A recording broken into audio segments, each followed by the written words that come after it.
Ladies and gentlemen, boys and girls, let me talk to you. That's right, it's your boy Shadow King with the homie Casual Cosplaying and the homie Mind Blown VFX. Tony, y'all, guess what? What? It's WrestleMania season, baby. We are here. We are days away. What? It's that time now?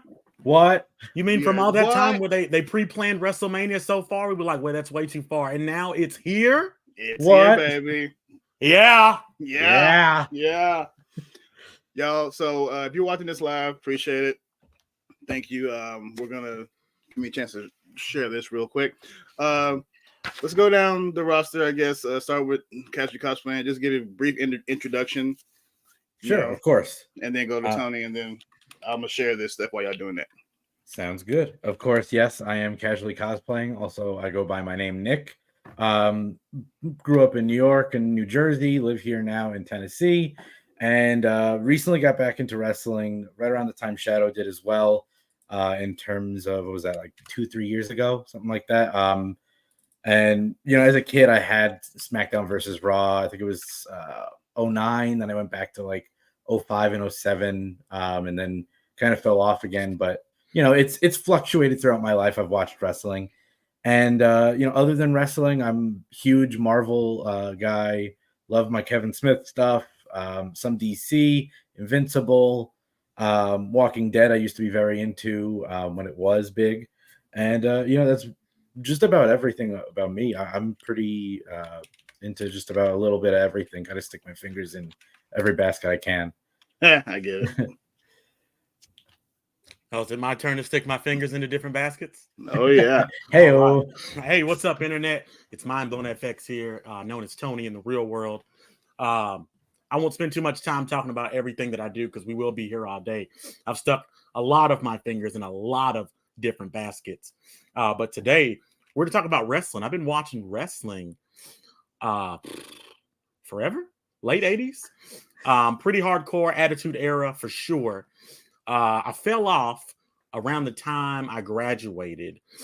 Basically, I missed the Ruthless Aggression era and then hopped back in around 07, and I haven't missed a day since. We got it stacked. That's right, stacked card for WrestleMania 4. Oh, yeah. Yeah, we do. Oh, yeah. I'm ready. Yeah, so yeah, I am Shadow King. This is not Freaks and Geeks. So I've been toying with changing the name for the podcast. It is now the He Who Rules the Shadows podcast, and I am He Who Rules the Shadows, Shadow King. Like Nick said, I only recently just got back into WWE at the mid of 2022. I was looking for something to just be background noise while I was, you know, working on stuff, and I just happened to pop in one night, Monday Night Raw, and I was like, okay, this is background noise, cool. Then I started actually paying attention. I was like, wait a minute. Bianca Belair. Oh, hello. And then I saw Bobby, and then I saw Mommy. I saw Mommy. So I started the night, I started paying attention the night after Hell in a Cell. So after Cody fought with his major injury, and then Seth, you know, did what Seth does and put him out. So I was like, oh damn, Cody Rhodes. Oh, dude, he felt like that. I was immediately endeared to Cody, like because they showed the clips of him fighting with that major injury. I was like, dang, bro. And then of course he's gone. Like, man. So when he came back, I was like, okay. But then after going back and looking to the documentaries and the behind the scenes stuff, I'm like, oh, so he just recently came back. He took the injury. Now he's back from the Royal Rumble, and so it's been a journey since 2022. Back to where we are now. I've been able to been blessed enough to go to 2 Raws here in Tennessee. This whole crew you see on TV on screen right now, we all went to NXT Vengeance Day this February. And it's been a blessing being able to get back into it and share the love with people who actually, you know, share the same thing. I mean, obviously we're all into some of the same stuff, but you know, wrestling is such a big part of everyone growing up. Now, you know, getting back into it as an adult, being able to still share that love is been a blessing, man. So I am extremely grateful that I have friends like you guys and the people, other, you know, the half of the Ghostbusters, the homie Joe, Will, half of the cosplay coalition. Shout out to all of them. Just that those random messages. Oh, did you see that? Oh my god, did you? Just it's all been so much fun, man. And of course, now with all these newer wrestlers and their catchphrases catching over. Now, yeah. So it's been. Hey, Tony, you're frozen. Am I? I was looking at that. Can you hear me? I can hear you. Okay. Can I jump out and come back in? I'm gonna try that. Yeah. Go ahead. I'm still sharing.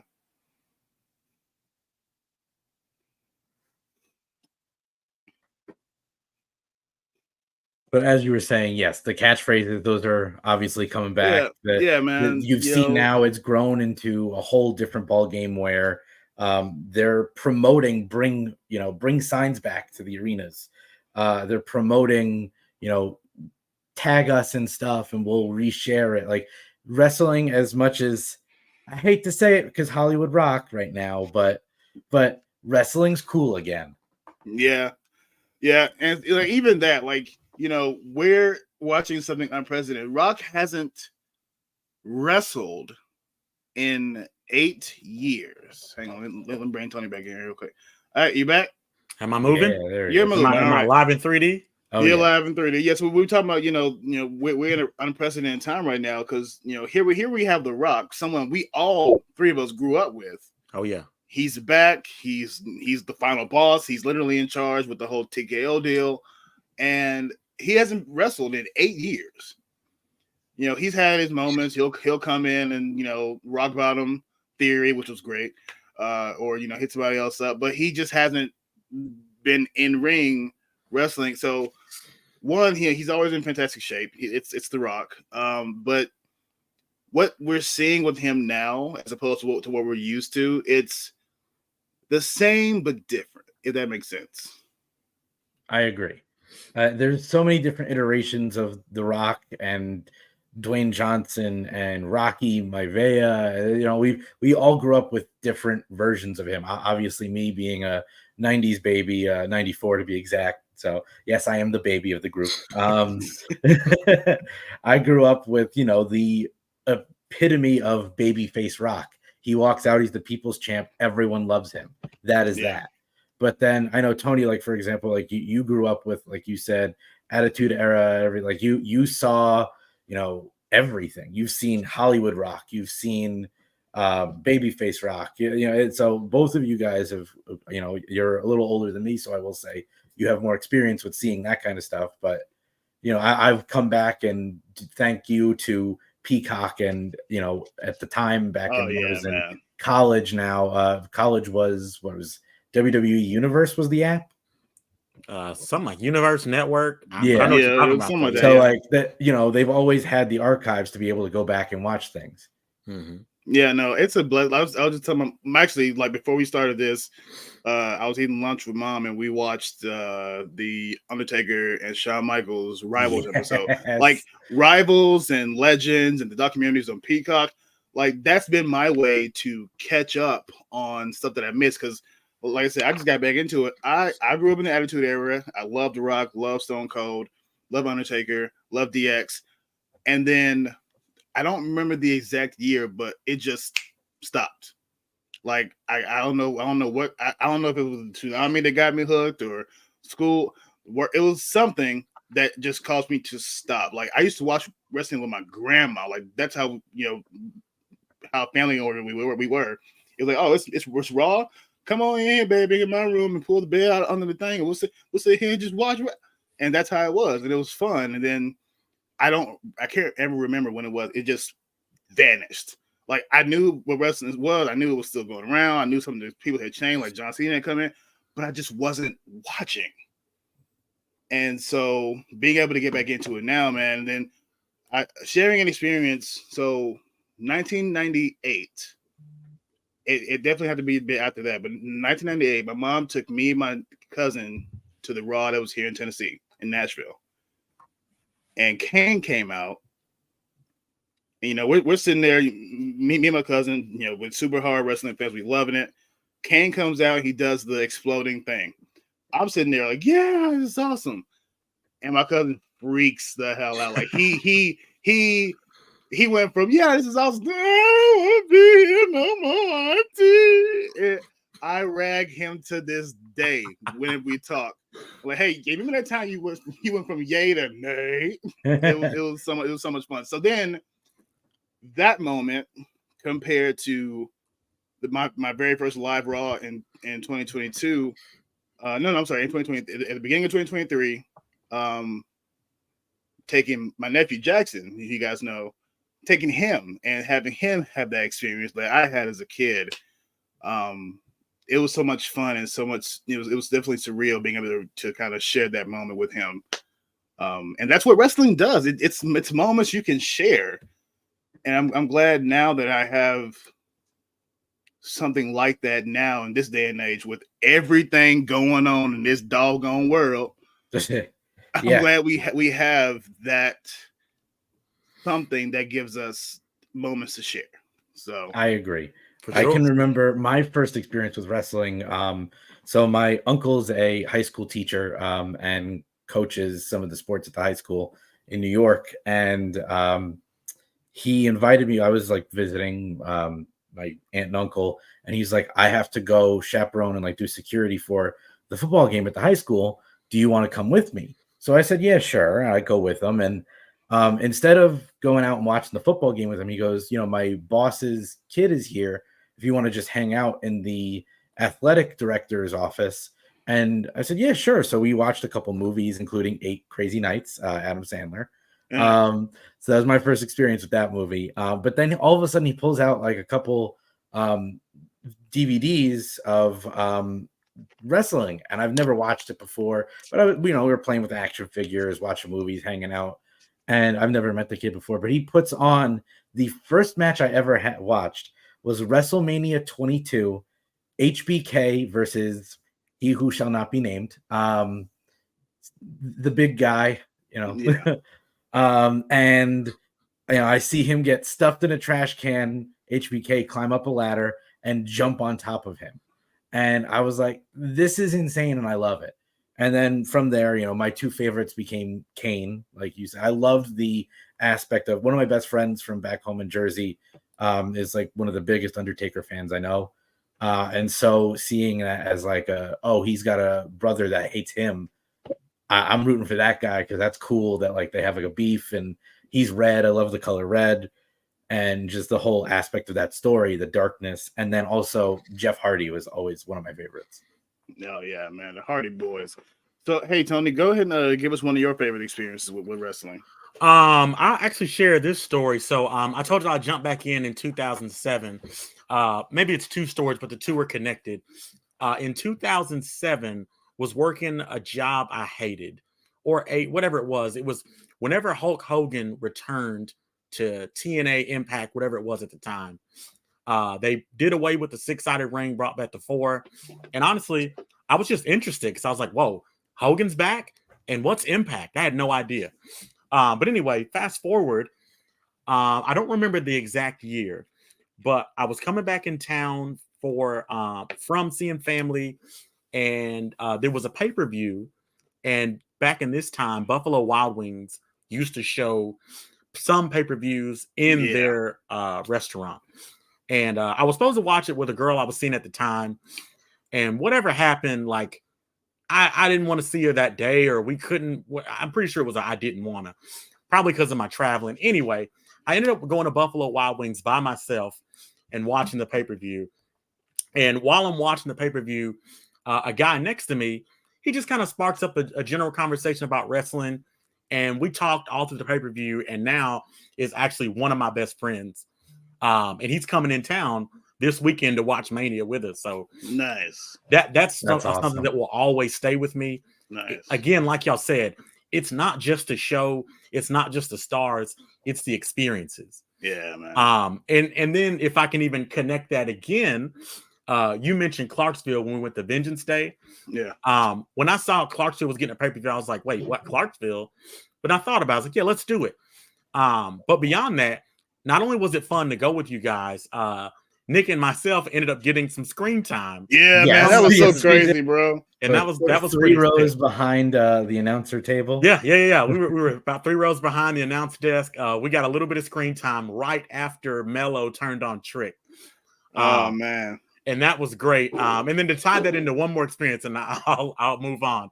I went to SummerSlam a couple years back when Damage Control was created and ended up getting on screen I for a remember second that. in my Street Profits outfit. So that's my new goal in life now, is to keep getting screen time on WWE TV. Absolutely. Until I make my debut. Yeah. Hey, next time they're here, let's try to get to either side of the entranceway. Like I tried to do that for Vengeance Day. And I wanted to do that originally, but the tickets, came and went like that. Yeah. So we got what we got, which is why I ended up not even sitting with y'all. But still, like that moment, and we're definitely gonna get into the whole Trick and Mello thing in a little bit. That moment was so surreal to like see it happen on screen and then come home and watch the recap, and like they're showing it on like social media. So I'm like, hey, them the homies. So like our homies from Three Blurred Ninjas showed it, and the Cosplay Coalition. So it was just a really fun moment for all of us being able to like, hey, we know them. Hey, it's the homie Tony and Nick on screen. What? Yeah, so, like I saw the Three Blurred Ninjas. They did the that video was great. That's probably my favorite version of that. Yeah, that was hilarious, man. That big pop out of me. Yeah, man. No, and just the last thing before we get into the cards, the live experience is too, man. Like, I didn't really understand it as a kid, but now, man. Oh yeah. So the Raw I went to, the first one was the very first Raw of the year in 2023. So like the first Monday. I went to that, right? Yeah. No. We went to after SummerSlam, after Survivor Series. So it was me and Jackson. It was the first Raw. Roman and Sammy had just got beat by Cena and Owens. So instead of like the traditional like opening, Bloodline comes out and they're just tossing shit. They're just messing stuff up. And so it was like a crazy night. And then of course, the you're sitting there waiting for the show to start and you hear the woos and the yes and just like, man, hold up, man. This is what I've been missing, dude. And then so even during the commercial breaks, like they'll say like, all right, it's the DX cam, and everybody comes out and does like, everyone's like, like we used to get in trouble at school for this. And then so being able to share that experience with you, the Raw after Survivor Series. So we're sitting, all of us sit there and watched it, and Randy Orton finally comes out. They beat Judgment Day and McIntyre. And then they're trying to bask in the glory, and then CM Punk comes out and just the pop. And so we knew, like at that point, we had already got our tickets, right? Yes. Yeah. So like we were like, yo, this is the Raw after Survivor Series, after the PLE. We gotta be there. And so like after we got the tickets was when they were like, by the way, CM Punk's coming. I'm like, what? Yeah. And it was crazy. So it was like, okay, we're here. We know what happened last night, and he comes out, Cody comes out, Randy finally comes out and has the interaction with Judgment Day. Everyone's like, RKO Rhea. It was shout out, by the way, the boy Aaron Gaines. He was also there. He had front row. He was in the what was it, the entrance like walkway, and he actually got a picture. I think at least, if not, he shook his hand. Randy Orton. Oh yeah, and shout out to our homie Dennis. He was in the camera side, ringside. So there are several instances of him like being on screen. He's sitting there like the front row with the championship belt on. Like his facial expressions were just going crazy. Then when Randy's match ended, he's sitting there shaking hands with like so we all met up after the end. And he's just like hyperventilating. I'm like, bro, I get it. I understand. I love you, but I'm envious right now, bro. You were right there on the bottom level. And seeing all the action, and he was just having a good time. He's a big supporter of the Tribal Chief, so I guess shout out to Dennis. And no, we finishing the story this time. Well, okay. Hey, I was gonna say too about live experiences. If you're a wrestling fan, Go to a live show, even if it's a house show. Yes. House shows get stuff especially the house TV shows. show doesn't get. But beyond that, if you watch wrestling on your TV, on your computer, on your phone, or whatever, and you get hype, it's not even the same level of energy as being there. Nah, bro. Nah. Sometimes I remember. So I went to WrestleMania. What's the one that everybody hated, where the Miz and Cena was the main event? I think that was 27. Anyway, it was in Atlanta. I got to go. The world hates it. I loved it. I was a big Miz fan at the time. I hated Cena at the time. We got Undertaker, Triple H. It was amazing. But yeah, beyond that, 2016, I got to be at the Rumble when AJ Styles debuted. I bring these things up because I know how exciting it can be from the house or from your phone or however you watch it. But when you're in the building, it's nothing even compares. Like when with the Vengeance Day, when Trick came out and the whoop that trick star. Oh my God. Whoop that trick. I don't remember like it. anything except the feeling. And I'm talking about from the time the music hits to when the music stops. All I remember is just being so excited. I'm here. Everything's gonna happen, whatever.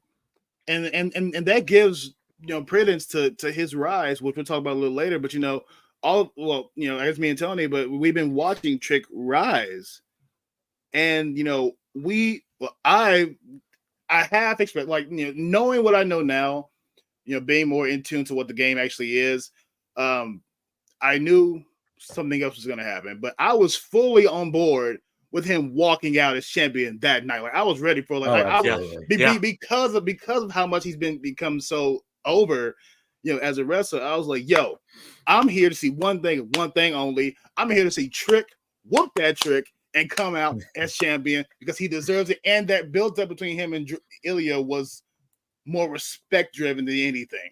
Yeah. So, I love that. So that's let's just go ahead and hop into it, man. Because I can also tie in my experience with the live thing with Trick and what we talk about. So let's go ahead and hop in these cards. I'm going to share the screen. Give me 1 second here.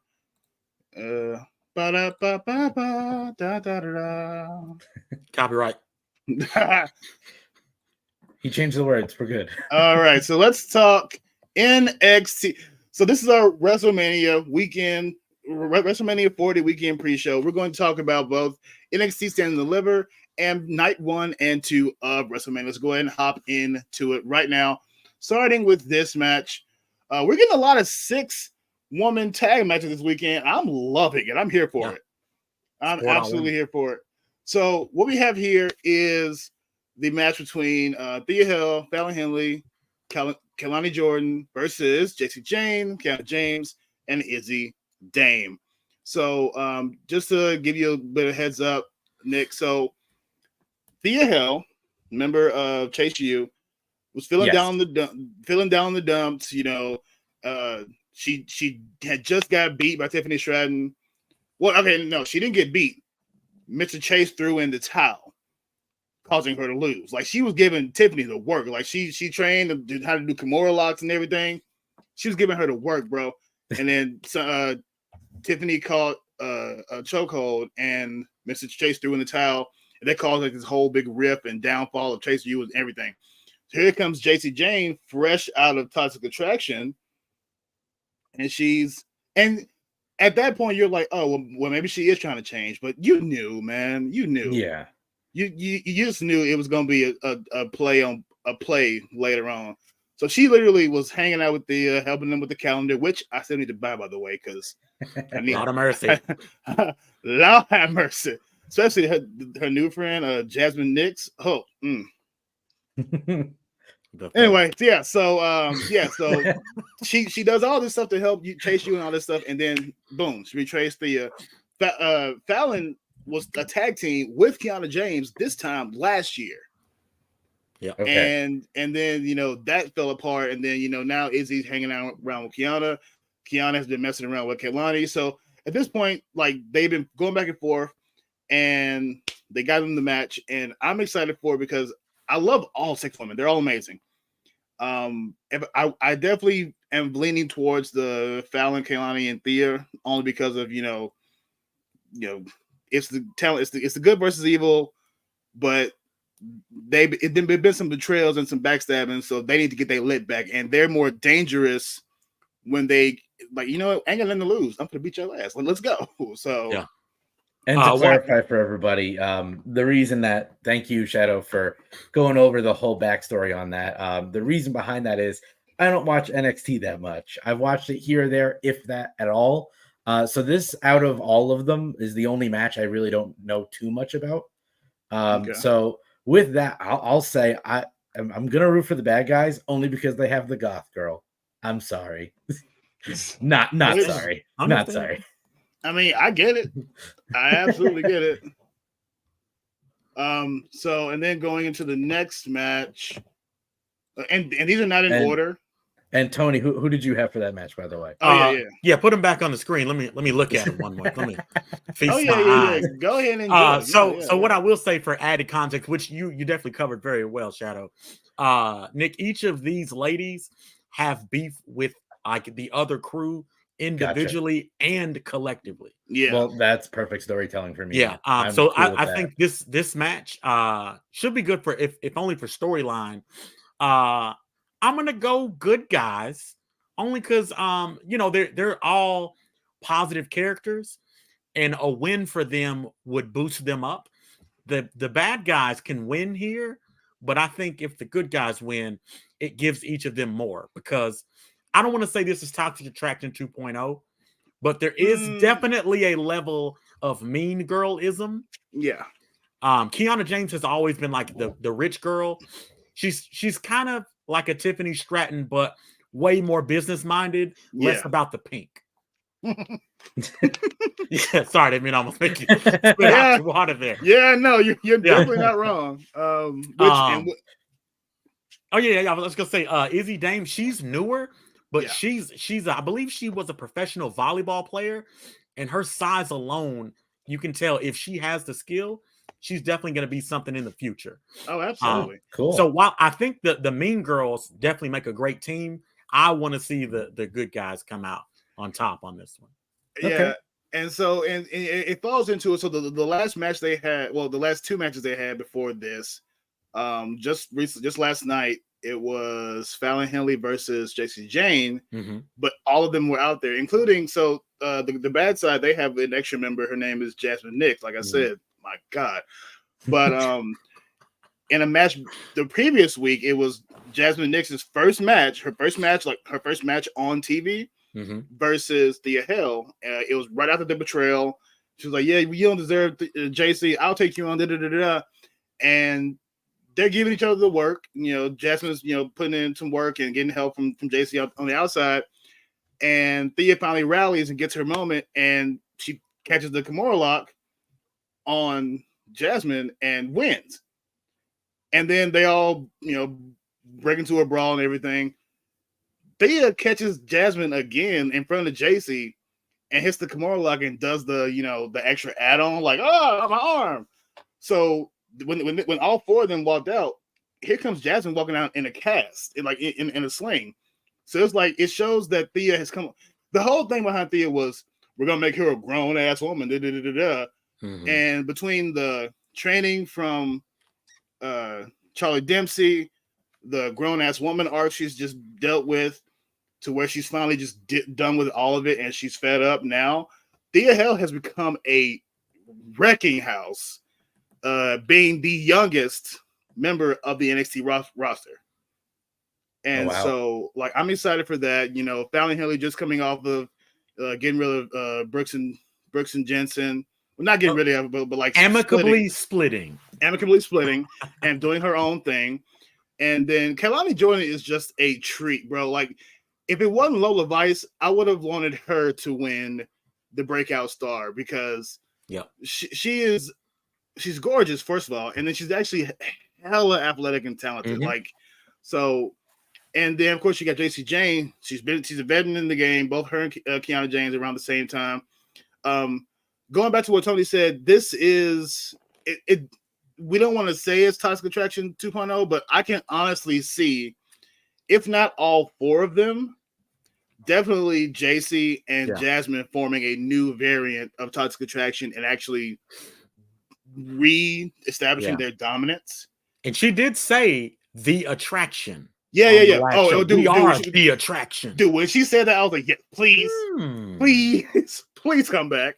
Because that was one of the most those sexy and also dominant. Like that's the best. That's the best two things you can have in a women's group is just being dominant as hell, and still maintaining your sexy. Like it's so much fun. And so Izzy and Kiana is a fun match. Izzy, I think she's gonna definitely be a real powerhouse going forward. So one piece of I guess story I want to drop in there, or maybe just elaborate on. So JC Jane comes from Toxic Attraction. She came in as the mean girl and she left as the mean girl, and I'm talking about Chase U. But for a while, she was legit on the side of Chase U. Did not do anything underhanded or shady. And then they didn't really spend a lot of time on it, but in the match where Thea got mad about it, JC called her ungrateful. And I would agree to that because JC, being a former heel at the time, never did anything heelish to Chase U. She, in fact, came up with the calendar that saved Chase U after Mr. Chase ruined all their money. Oh, yeah. So I think that's part of a story they should have explored a little more, but they're not really talking about it. No. And they might in the future going forward. I definitely think it's going to be something fun. Like, we're going to see these 6 women going at it. Well, I guess 7 if you count Jasmine. You always count Jasmine. These 7 women going at it for a while for the next couple months, which honestly I'm here for. Each one of them, I feel like, definitely has future champion in their future. So let's see what happens. I'm excited for it. Again, going for Thea's team. Nick, who you going for? I'm going for JC Jane's team. Okay, and Tony? Good guys all the way. Thea Hale, the U. All right. Do it. And there's definitely going to be a brutal side to them, so that's why I'm going for them. So it's going to be fun.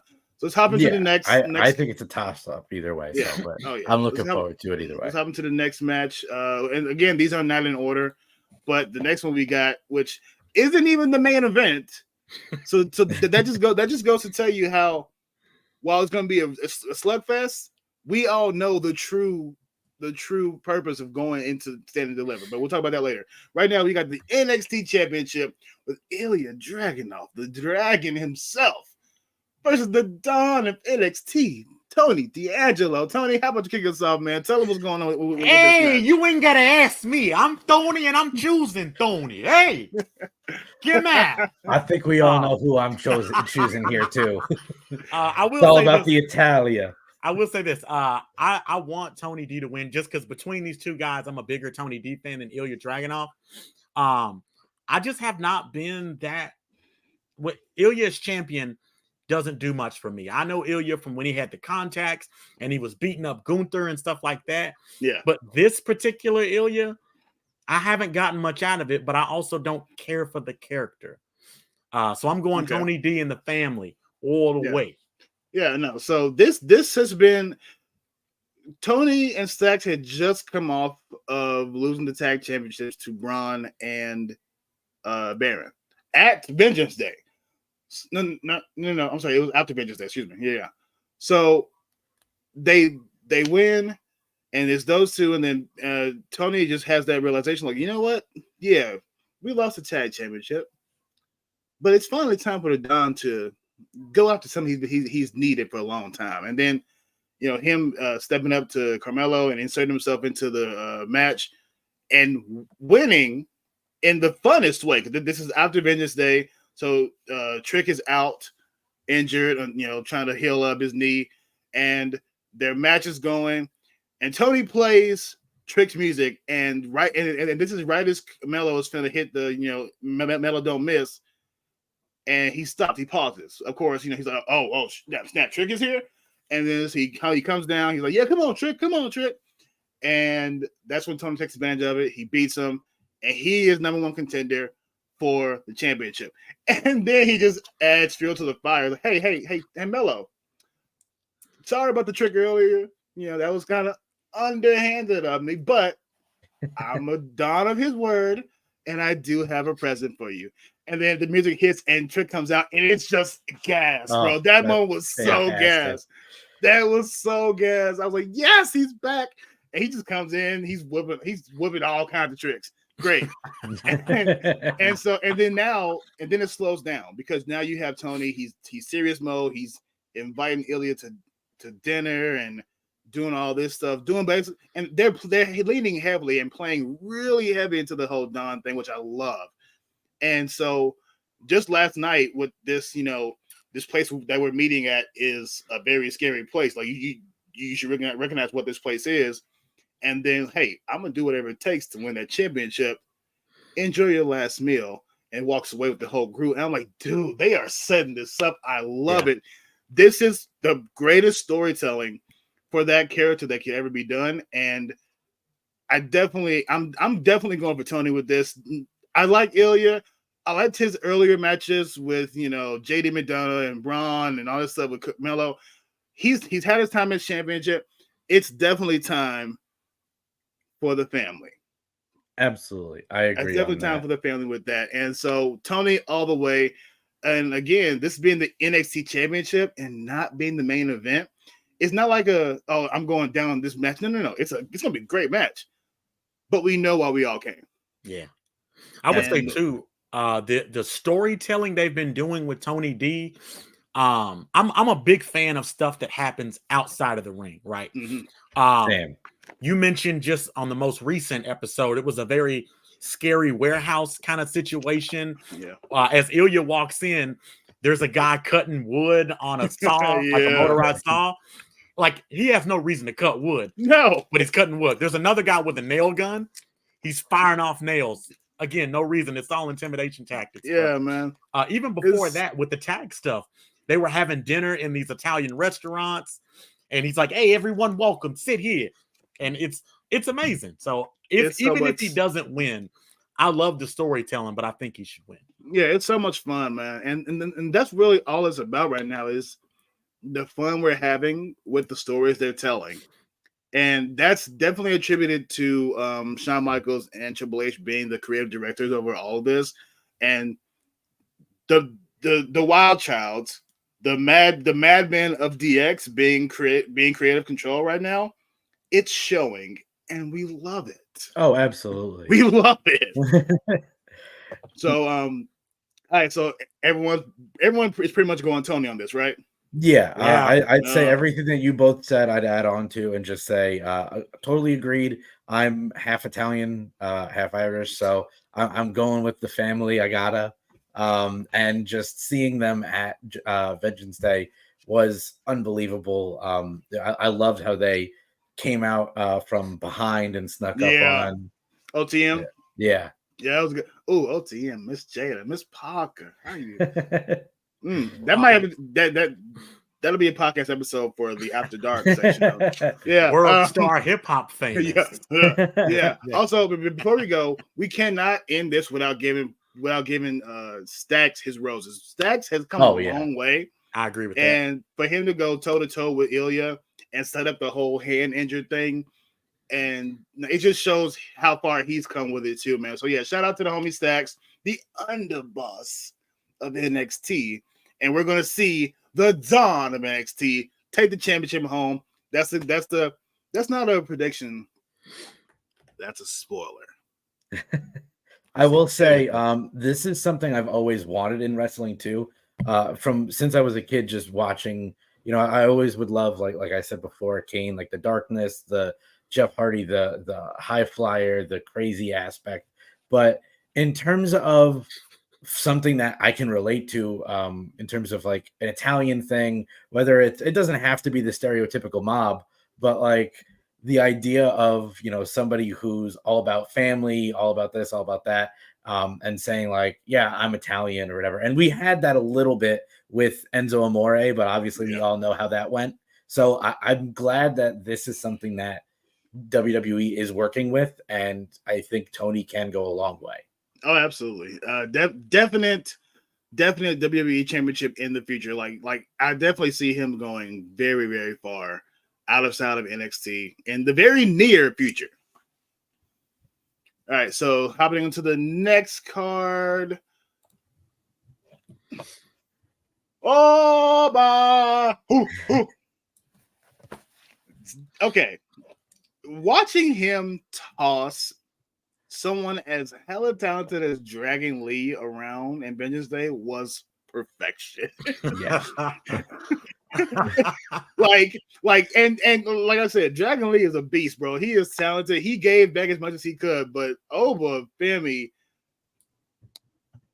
he is just something else, bro.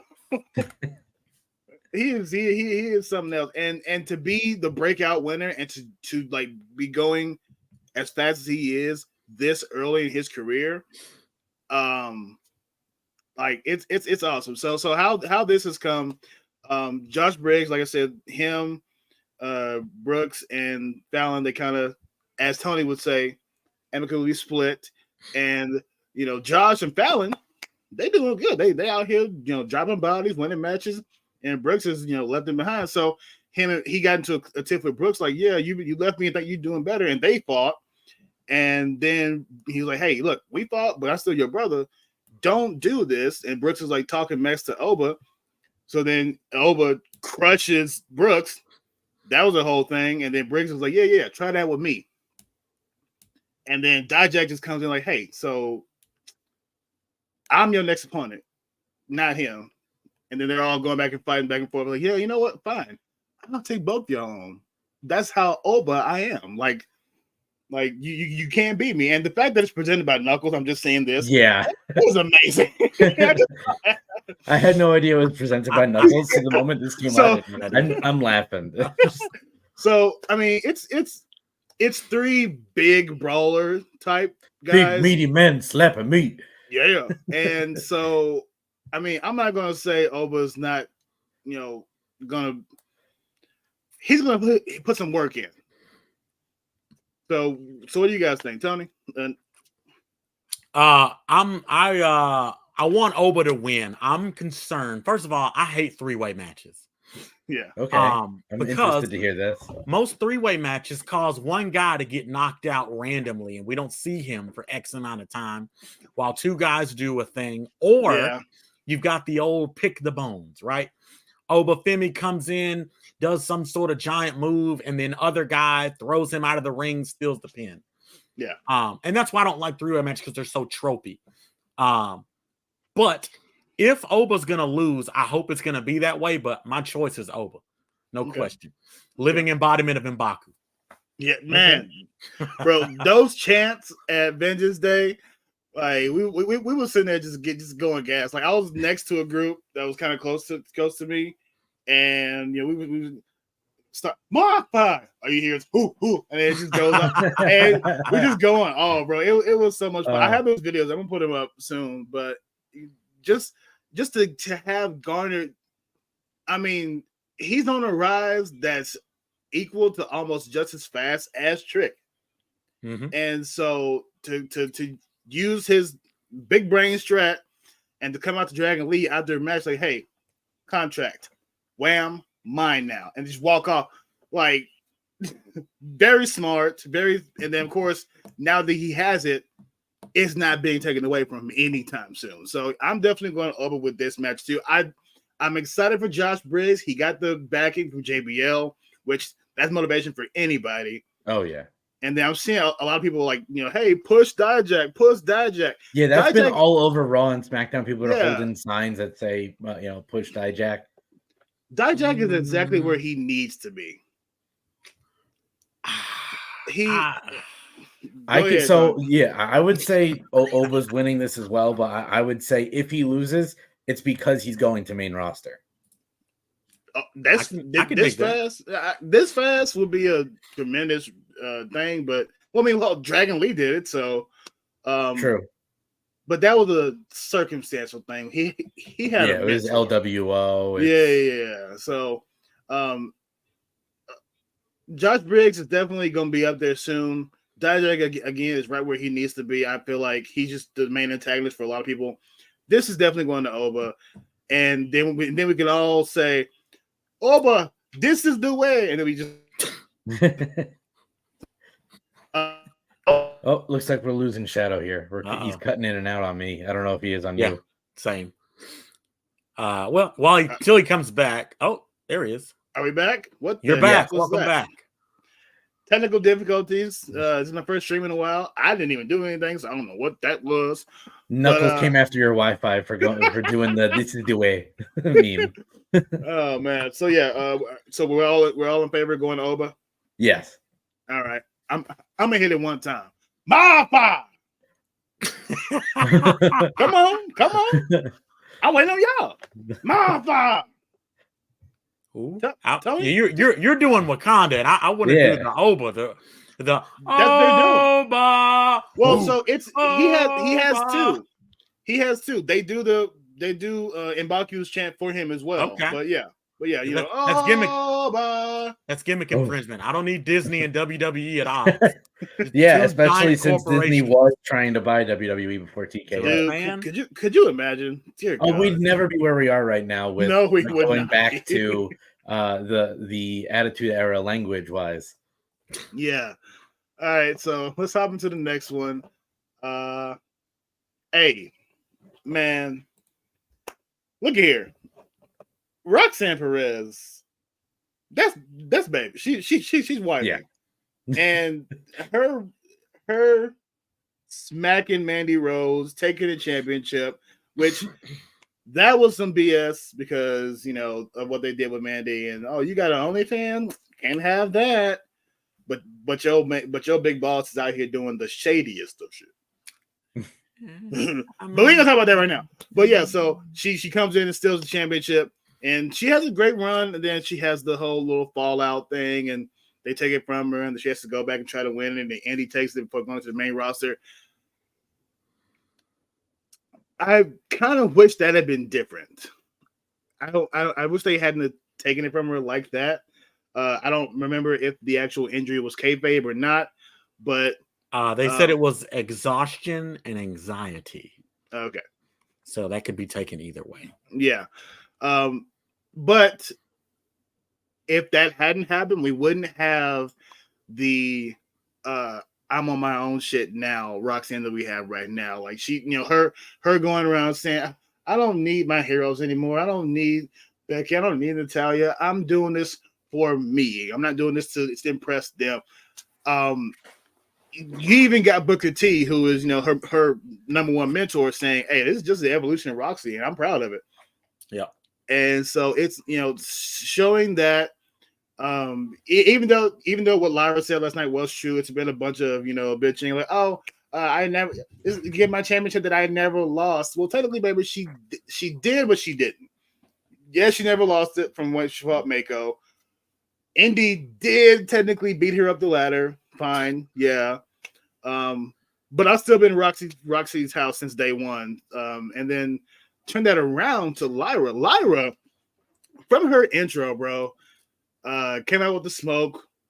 Came out with the smoke, giving the smoke. Like she won her first match. She been on the rise. She would have beaten Tiffany Stratton if she hadn't already been injured. She gave heart in that match, bro. Like it was so much fun watching that. And for her to be the one to face Becky Lynch. Now I like how they did that because both of them are from the same area. And they kind of trained together back in the day. So to have that passing of the torch and go from Becky to Lyra and having her work for that shit too. Like you saw how Becky worked against Tiffany and in both matches, both the championship match and their like no rules match or whatever, the street fight, brutal. Loved it. And so Becky being champion and then giving her all and Lyra giving her all, and then Lyra taking it, she earned it. That she definitely had come far and earned it at that point. And so now here we are, you know, the one who never lost a championship, quotes, to the one who earned the championship. Now, I mean, and watching it Avengers Day, again, same thing with Trick. I was hyped. I was like, yeah, Roxy, baby's gonna come in, do her thing. I had honestly forgotten that Lola had won the breakout tournament, the contract. So I wasn't really expecting her to come out, but that was the perfect time to do it, and she did. Of course, neither one of them win. Lyra still retains, but now we finally have the solo match and I hope it does stay solo. Like I hope Tatum Paxley, as hot as you are, stay back, stay back, bro. Like this needs to be a one-on-one drag out. Like you, I don't know, Tony. You saw what Lyra did to Roxy last night, bro. She popped into that small ass table on Supernova Sessions. So I think I might have missed that particular. I know they were on Supernova Sessions, but I don't know if I saw how it ended. Yeah. So Roxy punched her, which did draw blood. Okay. She popped her in the nose. Oh, good. And Lyra had just got fed up with it. She's like, man, look, you messed my arm up. You done popped me in my face. I'm tired of your shit. And she just takes her and kind of gives her an attitude adjustment and just slams into it. Now, this table isn't like the normal table. It's one of the little small little coffee tables you put on the set or whatever. Mm-hmm. So the impact wasn't that great, but Roxy sold it. She just popped. And so she's laying there. So, you had Roxy's moment over her smashing her arm. You got Lyra's moment over her popping her to this table, showing an aggressive side. And so I'm going into this match wanting both, but basically a ruthless aggression match. Like both of them, like hyper on aggression. Roxy just doesn't give a shit anymore. Like I'm gonna do whatever it takes to win. And so I'm excited for this because I know it's going to be a drag out fight. So I agree on that. I'm leaning towards Roxanne as well. Tony, I know you hate 3 person matches, but here's the thing that I heard recently. I don't know if it was last night or today. I was scrolling through Twitter today and saw it, and someone was behind the scenes, behind some like bookshelf almost, filming Ava on the phone, saying, you'll always be a part of the NXT family. So I think at some point in this, Stand and Deliver, whether it's this match or something else, somebody's coming back, whether it's a legend just to watch and be a mentor, or if it's somebody that was part of NXT that's now coming back to NXT. It very well, with Trips in charge again, with creative and TKO now fully in control, could we see Mandy come back? Maybe. Ooh, I never thought about that, but you're absolutely right. He didn't win and said something real quick. I mean, she's still doing her thing with with the OnlyFans pages and all this stuff. She's thriving with that. If she has an interest in it, I welcome that. Like that's gonna be great. It'd definitely be cool to see somebody else, like another legend come back. Hell, CM Punk might just pop up and just watch for a while. I didn't see that, so that's news to me. So thank you for that, Nick. It's gonna be interesting to see what they do. I just hope they keep this particular match solo. Cause I mean, Roxy in herself has had some good, like once she finally started going down that route, she had a nice little run with Kiana James. Like she had the Halloween Havoc match, that was gas. She had a cage match with Kiana James. Kiana looks as though so. Roxy won the Halloween match. She came out in Freddy gear too. Lord have mercy. Then they had the cage match, and Kiana won that, of course, with the help of Izzy Dame. But like her matches lately, adding more of that aggression, dude. It's been out of the pocket. I've loved I've always loved Roxy, but now like seeing her switch from that, I'm just happy to be here to. I'm just happy to whip your ass right now. Like it's been such a fun journey. So whoever wins, it's gonna be a great match. I am, of course, leaning towards Roxy, but knowing how the game works, I'm feeling like it might be Lyra just to give Roxanne a humbling. But I want Roxy to win. That's just me. Tony? I will agree with you on Roxanne Perez. I hate a character I'm so happy to be here. Like, yeah, bro, I get it. You made it. Okay, now what? So good on her for having a new character. Y'all kind of touched on this, but I like the whole championship I never lost, meaning she hasn't been technically beaten, pinned, or submitted. Yeah. Now, I like that concept because if it's ladder match, battle royal, everybody's got a shot. But you're not actually beating a person to give a definitive win. But I think this is what I think will happen. Lyra's going to keep it with unsolicited help from Tatum Paxley. If Roxanne were to win, that would be cool. But who does she feud with? I don't know. But y'all mentioned somebody might come back. Sure. The only thing I would say about, even though I'm choosing Lyra, it seems like she doesn't have a character anymore. She used to be mysterious and part bird. Now she's just champion. Sometimes hurt. Yeah, so, right. I don't know. it'd be and so going forward. So Lyra there's something there with Tatum. At first, it was just obsessed fan. Then they worked together. Tatum helped her out a couple times, and they actually worked together. They tried to win the championship from the Kabuki Warriors, to where she's kind of like, okay, Tatum, you can stay around, you can care, but just like kind of back off sometimes. Tatum is like, I'm here. It's gonna be me and you as champions. No. What'd you actually mean by that? Because I'm with both sides. So you and her and what, or you and her in championship. Either way, I'll take it. But if she does help her win, because of what was said last night, Tatum was all like, "Oh, well, that wasn't you, Lyra. You're the champion. You're the person we look up to. That wasn't you slamming her through the table. I don't like that." So it'll be like Tony said. It'll be probably some unsolicited help until Lyra realizes what happened, and then that'll cause them to cause that little partnership to kind of break apart. And then that'll be like a match, as Tatum finally cracks. It's like, I don't even know why I was obsessed with you. Now I want the championship. And there'll be a whole thing with that. Honestly, pushing Tatum like this is great because she hasn't really done much. Yep. But in this, she's been giving like this kind of, obsessive stalker type person, to where when either she stays like this and just goes docile, or when she snaps, it brings out something more. And I feel like that's what we're getting towards. Her finally just snapping. And it'll be a match between her and Lyra in the future. And then Roxanne, like you said, who does she feud with?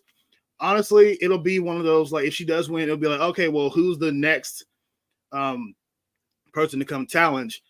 I like what they're doing with Lola and what's the other karate girl? Carmen. Yeah, Carmen. I like what they're doing with that. I kind of want them to keep that going, because last night was an actual like fist fight match. I like that. That was great. Yeah, that was good. They kind of had like a mini MMA match. Yeah, it was great. Jada still needs to work out some issues with Rizzo, but it's still a bit too early to push her up to like championship status. She needs to have more matches for us. Honestly, I feel like a good feud for Roxanne going forward, if she does win, would be like okay. So let's say, going back to the first match, Thea's crew, JC's crew, Thea's crew wins.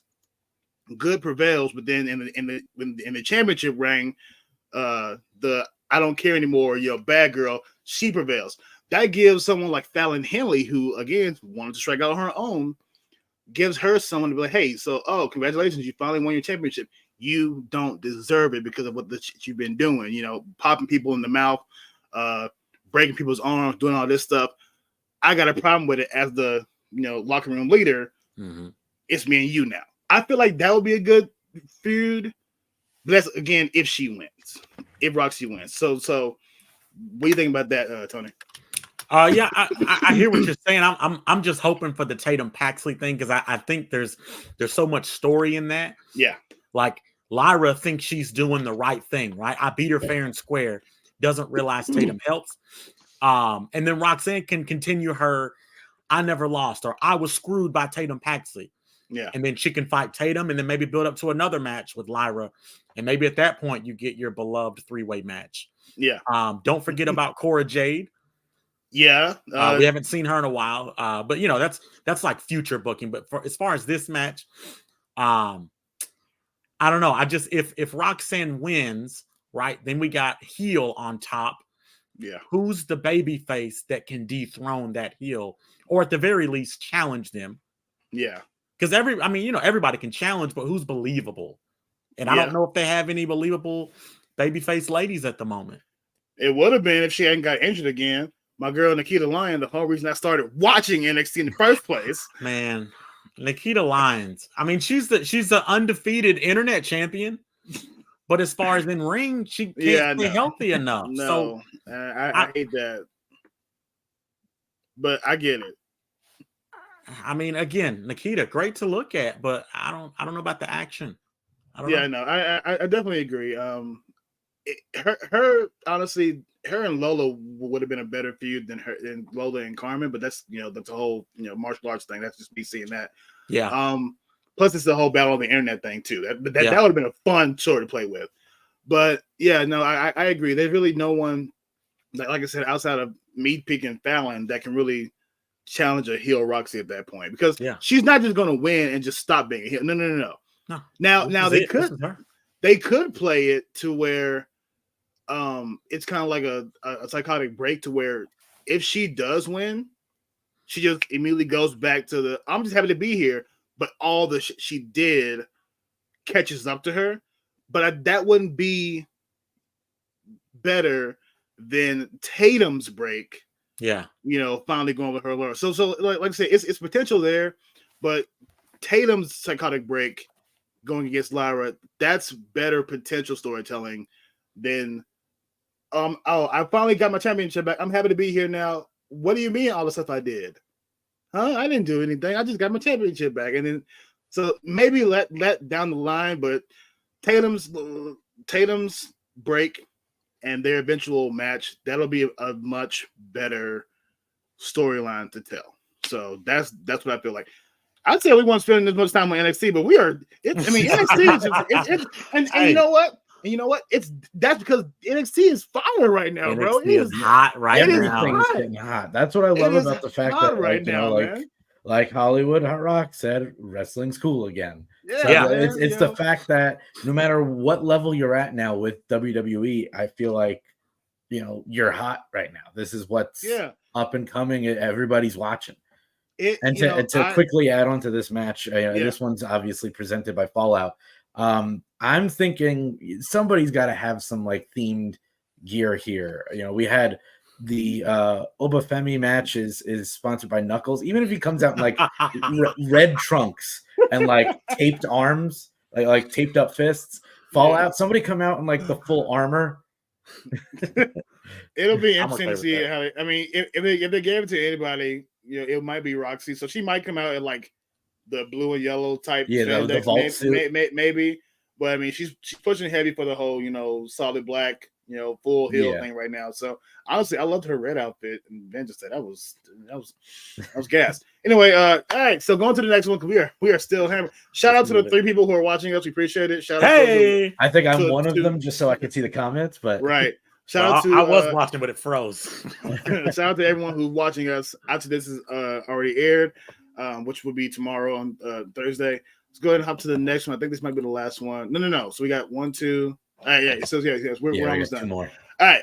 So I touched on this a while doing like our pre-start, but I'm gassed. I was sitting there. You can ask my mom. I was sitting there watching the opening match last night at the NXT, and I've been a big Axiom fan for a minute. I love Nathan Frazier, what they've been doing with him. So to have them win and then have a Dusty Cup rematch with Baron and Braun, I am extremely excited for this match. Like outside of the Roxy thing and outside of the Trick and Carmelo, this is probably my like top 3 excited matches for Stand and Deliver.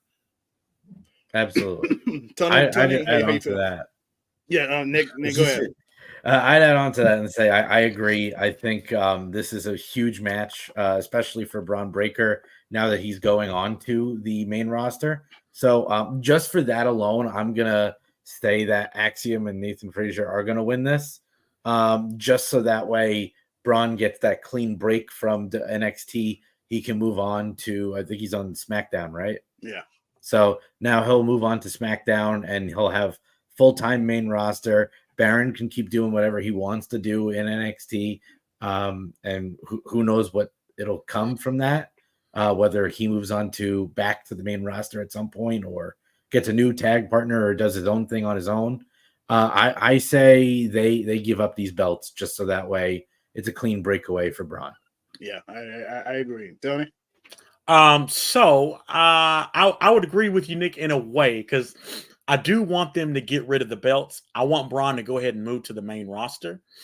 I'm not a Corbin fan. I'll just leave it at that. But this team has been good. For whatever reason, Corbin has not brought down Braun in any way. And dare I say, Corbin might have brought Corbin up a bit. Yeah. Now, I know Corbin's been around forever. I just don't know if I've liked any Corbin character past his original Lone Wolf. So I will say I like the fact that he got Braun to break out a motorcycle with him. So that was so much fun. At Vengeance Day, yeah. But yeah, I would say I want Axiom and Nathan Frazier to win. Also, Braun or Baron, they don't necessarily need a title for their characters. Get Braun on that main roster.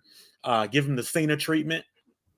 And let the Flash and Mysterious Wrestler have the belt. Yes, that's pretty much. And so starting paying attention to NXT outside of the women, Axiom was one of the first matches I saw him and JD McDonough were feuding, and Axiom was giving JD work until JD popped his knee and they had to come back and rematch.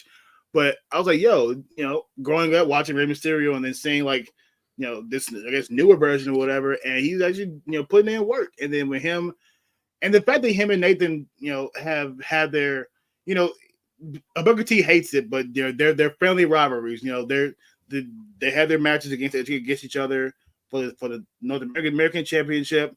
They both lost, and then they challenged each other in an opening. It was the opening match for one of the PLEs last year. So now they're tagging together. So they fought each other. They know each other. And now, you've got basically the superhero team of NXT, which I'm loving. Never slowing down with Nathan Frazier and the calculated mind of Axiom. And him hitting that standing Spanish fly or even off the top of the rope anytime is gas, bro. I love seeing that out of nowhere. And then, of course, and then this match itself, you got Nathan Frazier, who never slows down, back and forth against the ropes.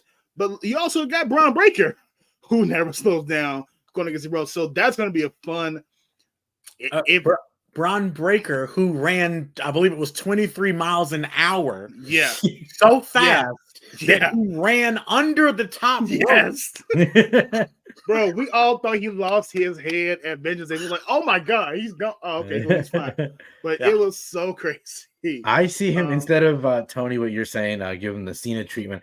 I see him being the next mix between Brock and broke my freaking neck, Mr. Kurt Angle.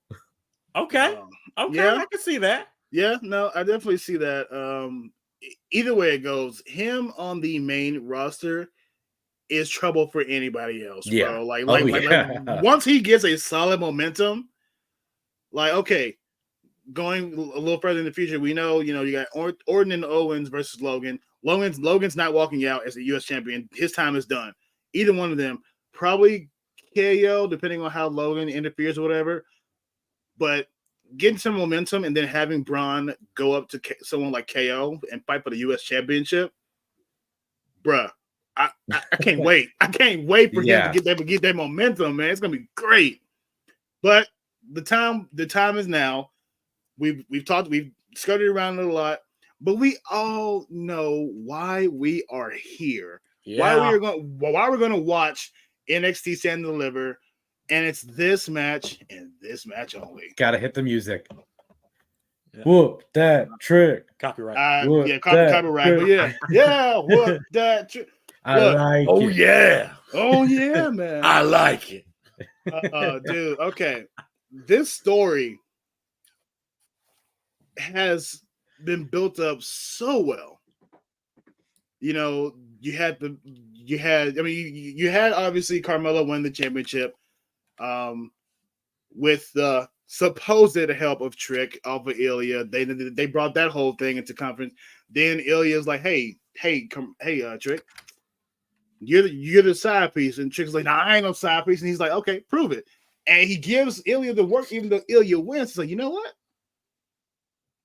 I respect you for actually giving me some work. I appreciate it. So that was that start. Because then you've got Trick doing his own solo matches, and then he's getting this push. You know, his theme song hits, and it's popping, and you very slowly see Melo's jealousy hit. Like, oh, he's getting a bigger pop than I am. What's going on? I don't like this. And then you get the mystery of who attacked Trick.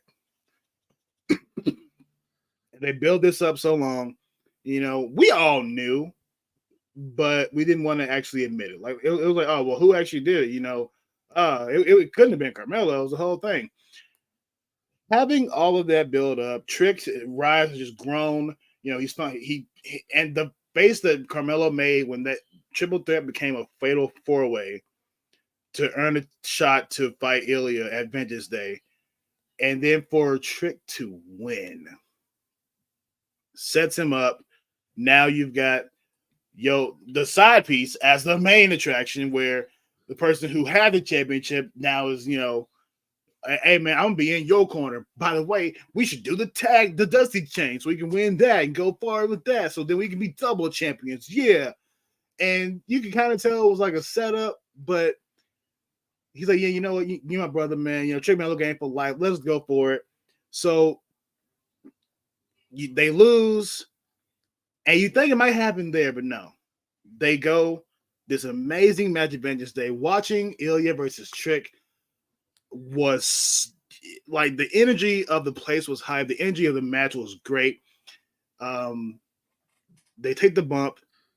Ilya wins, and then we're all sitting there like, damn, bro, we came here to see Trick get the championship, man. What happened? And you just see that moment. He's circling like a freaking shark, and he hits that knee, and the whole stadium silence. Yeah. Man. And then Tony grabs me and goes, and then Tony, yeah, and then Tony, and then it's like a pregnant silence for 2 seconds, and then no, don't do it. Why'd you do it? And they show Tony and Nick on the screen. It's like and heartbreaking. Oh, dude, and it's funny you mentioned heartbreaking, because then that moment, like rewatching it, that gave such heartbreak kid moments of, hey, you know what? I'm done with you. Pop into the glass. And I don't know if Shawn Michaels had a full hand in how they wrote that up, but damn it if it didn't go and play just like that moment. And so, and then of course him coming back, and then they're mad. But the package they made, not this past week, but the last NXT, where they're both off camera, they're talking about their feelings, and then you got main roster people like superstars talking about this developmental this young group of people talking about this is gonna be the biggest match of WrestleMania weekend. This will be the biggest match of Stand and Deliver of all time. For main roster stars to see that much potential in these two black men in the main event of a PLE on WrestleMania weekend, it speaks volumes. Oh, yeah. Speaks volumes to how much work has gone into developing both Carmelo Hayes and Trick.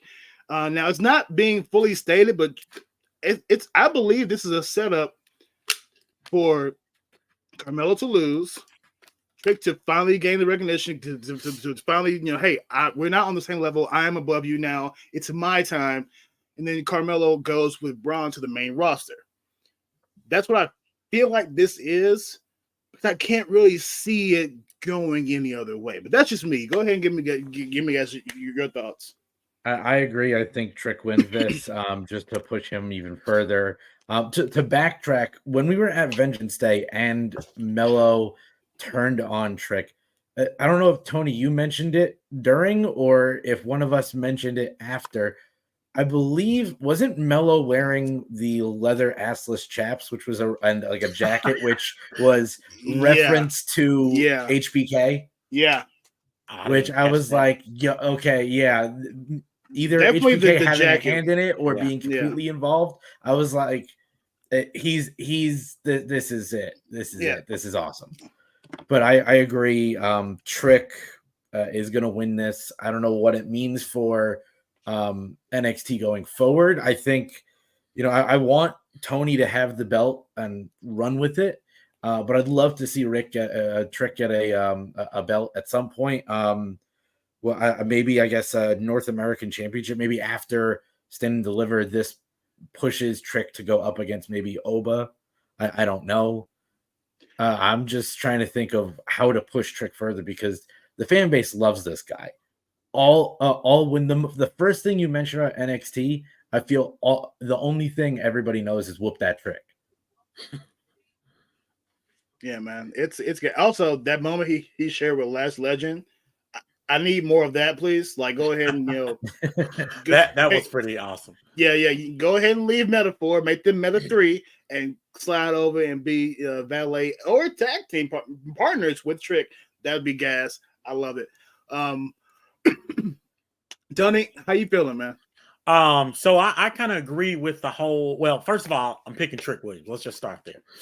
I do think Trick's gonna win. Carmelo, not only has he already done everything he can do in NXT, he was featured on SmackDown a few times. So to me, that shows that okay, he's been on main roster. He could go back. So I could see that happening. But I really enjoyed the story. I know which everybody does, but even seeing them from the beginning, Trick has always been like ultra loyal. Whether they were being bad guys, good guys, Trick Mello gang all the way, and to see Mello turn. But I do remember having that discussion about the leather jacket because we all know leather jacket means cool guy or jerk. Yeah, that's it. So I mean, I'm interested to see. There's a lot more story there. I do want a definitive winner, and I believe Ava even said they're going to get one about the refs can be a little lenient. Mm-hmm. But I would like to see, after it's all over, Carmelo to move on just so he can do more. Yeah. And then Trick can shine without having the shadow of Carmelo looming. Because that's gonna bring him down, in my opinion. Absolutely. I agree. And it works in their favor because, like, if you do go back to the last couple of years, the top two main stars have been Braun Breaker and Carmelo Hayes. They even said that when they brought him in, like, you two are going to be the future, the heads of NXT. You guys are going to be the stars who paved the path forward for everyone else. They've done that. And so now having them move to the main roster to pave their own path forward, I feel like suitable replacements for them would be, Trick stepping up into the popular Carmelo Hayes realm, and Tony stepping into the Braun Breaker, realm. And there's the storytelling from all that. Whether they go for each other or they stay separate for a while, the storytelling for both of them having their shines now, being now the heads of people to pay their path forward, it brings more to the table for NXT now that you have the top two moving on to push their dreams forward. So that's what I feel like's going to happen, and that's why I feel like it makes NXT so much better now. Now, mind you, again, I'm just coming into it. I'm aware that, the first era, Dusty's kids, they're all pretty much everything we see on main roster now. Mm-hmm. I've become aware of that. And that just gives me even more excitement because in the next 10 to 15 years, now you've got Shawn Michaels' kids. They're going to be the future stars. And it makes me more excited to continue watching this because, hey, you know what? I watched that. I didn't get a chance to experience Seth, Kevin, Finn, all them on NXT, but I'm experiencing them, enjoying them now. But then I can go forward and say, hey, man, I remember when Melo was on NXT, he was doing his thing. Now he's doing his thing, bro. Like Absolutely. It's going to be fun to be able to experience that going forward. So that's our talk about Stand and Deliver. I said we weren't going to spend too much time on it, but that just goes to the testament and the hotness, the heat that NXT is bringing right now. So whatever you're talking about wrestling, do not count out NXT. It is just as hot as SmackDown, just as hot as Raw, and they all three deserve to be on the same playing field level. That's just how I feel about it. So yeah, agreed. Yeah, I would say hands down, NXT has the best storytelling in maybe all of wrestling right now. HBK be cooking. Yeah, he do.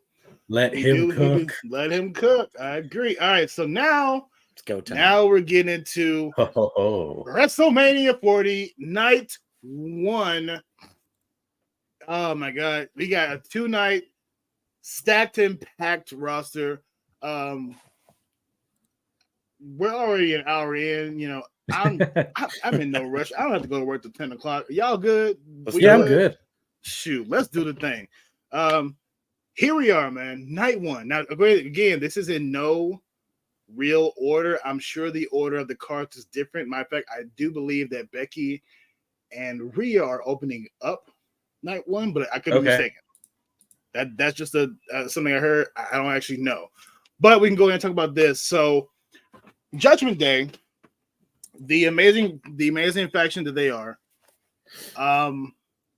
Have y'all noticed the slow decline? They are slowly falling apart from each other. Yeah. You know, poor communication. Rhea's getting on Dom's case. Dom's getting on her case. Yeah. Obviously, Damian thinks he can run the whole thing and I'm going to go have a conversation, walks away from the whole thing. Yeah. So, and I feel like that is the reason we got a 6-pack ladder match instead of a traditional tag team match. Now, mind you, it's also Mania is stacked with a bunch of tag team matches. Let's just go ahead and put that out right now. But this is a way to bring something different, I believe, because last year we had the 4-way tag. This year we've got a 6-pack ladder tag match. So it's not traditional. It's not even them defending their stuff. They put their stuff up on the thing. You got to climb for it. And so now you've got Awesome Truth, ATL Down Under. You've got Newcastle Republic, New Day, DIY, all gunning for Judgment Day, Finn Balor, and Damian Priest's undisputed tag team championships. How are you guys feeling about the whole stacked roster for this? Tinfoil hat time. I love it.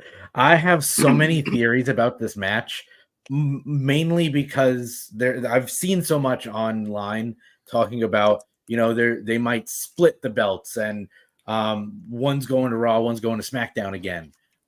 They might keep the belts together and somebody else is going to win them, obviously. I don't think Judgment Day is winning this, no matter what. No. Whether it's they only get one pair or they get none. Something like that is going to happen. I don't know if it even stays as a 6-pack at this point, because my thought process, like I said, tinfoil hat time. I think we're getting some celebrity appearances.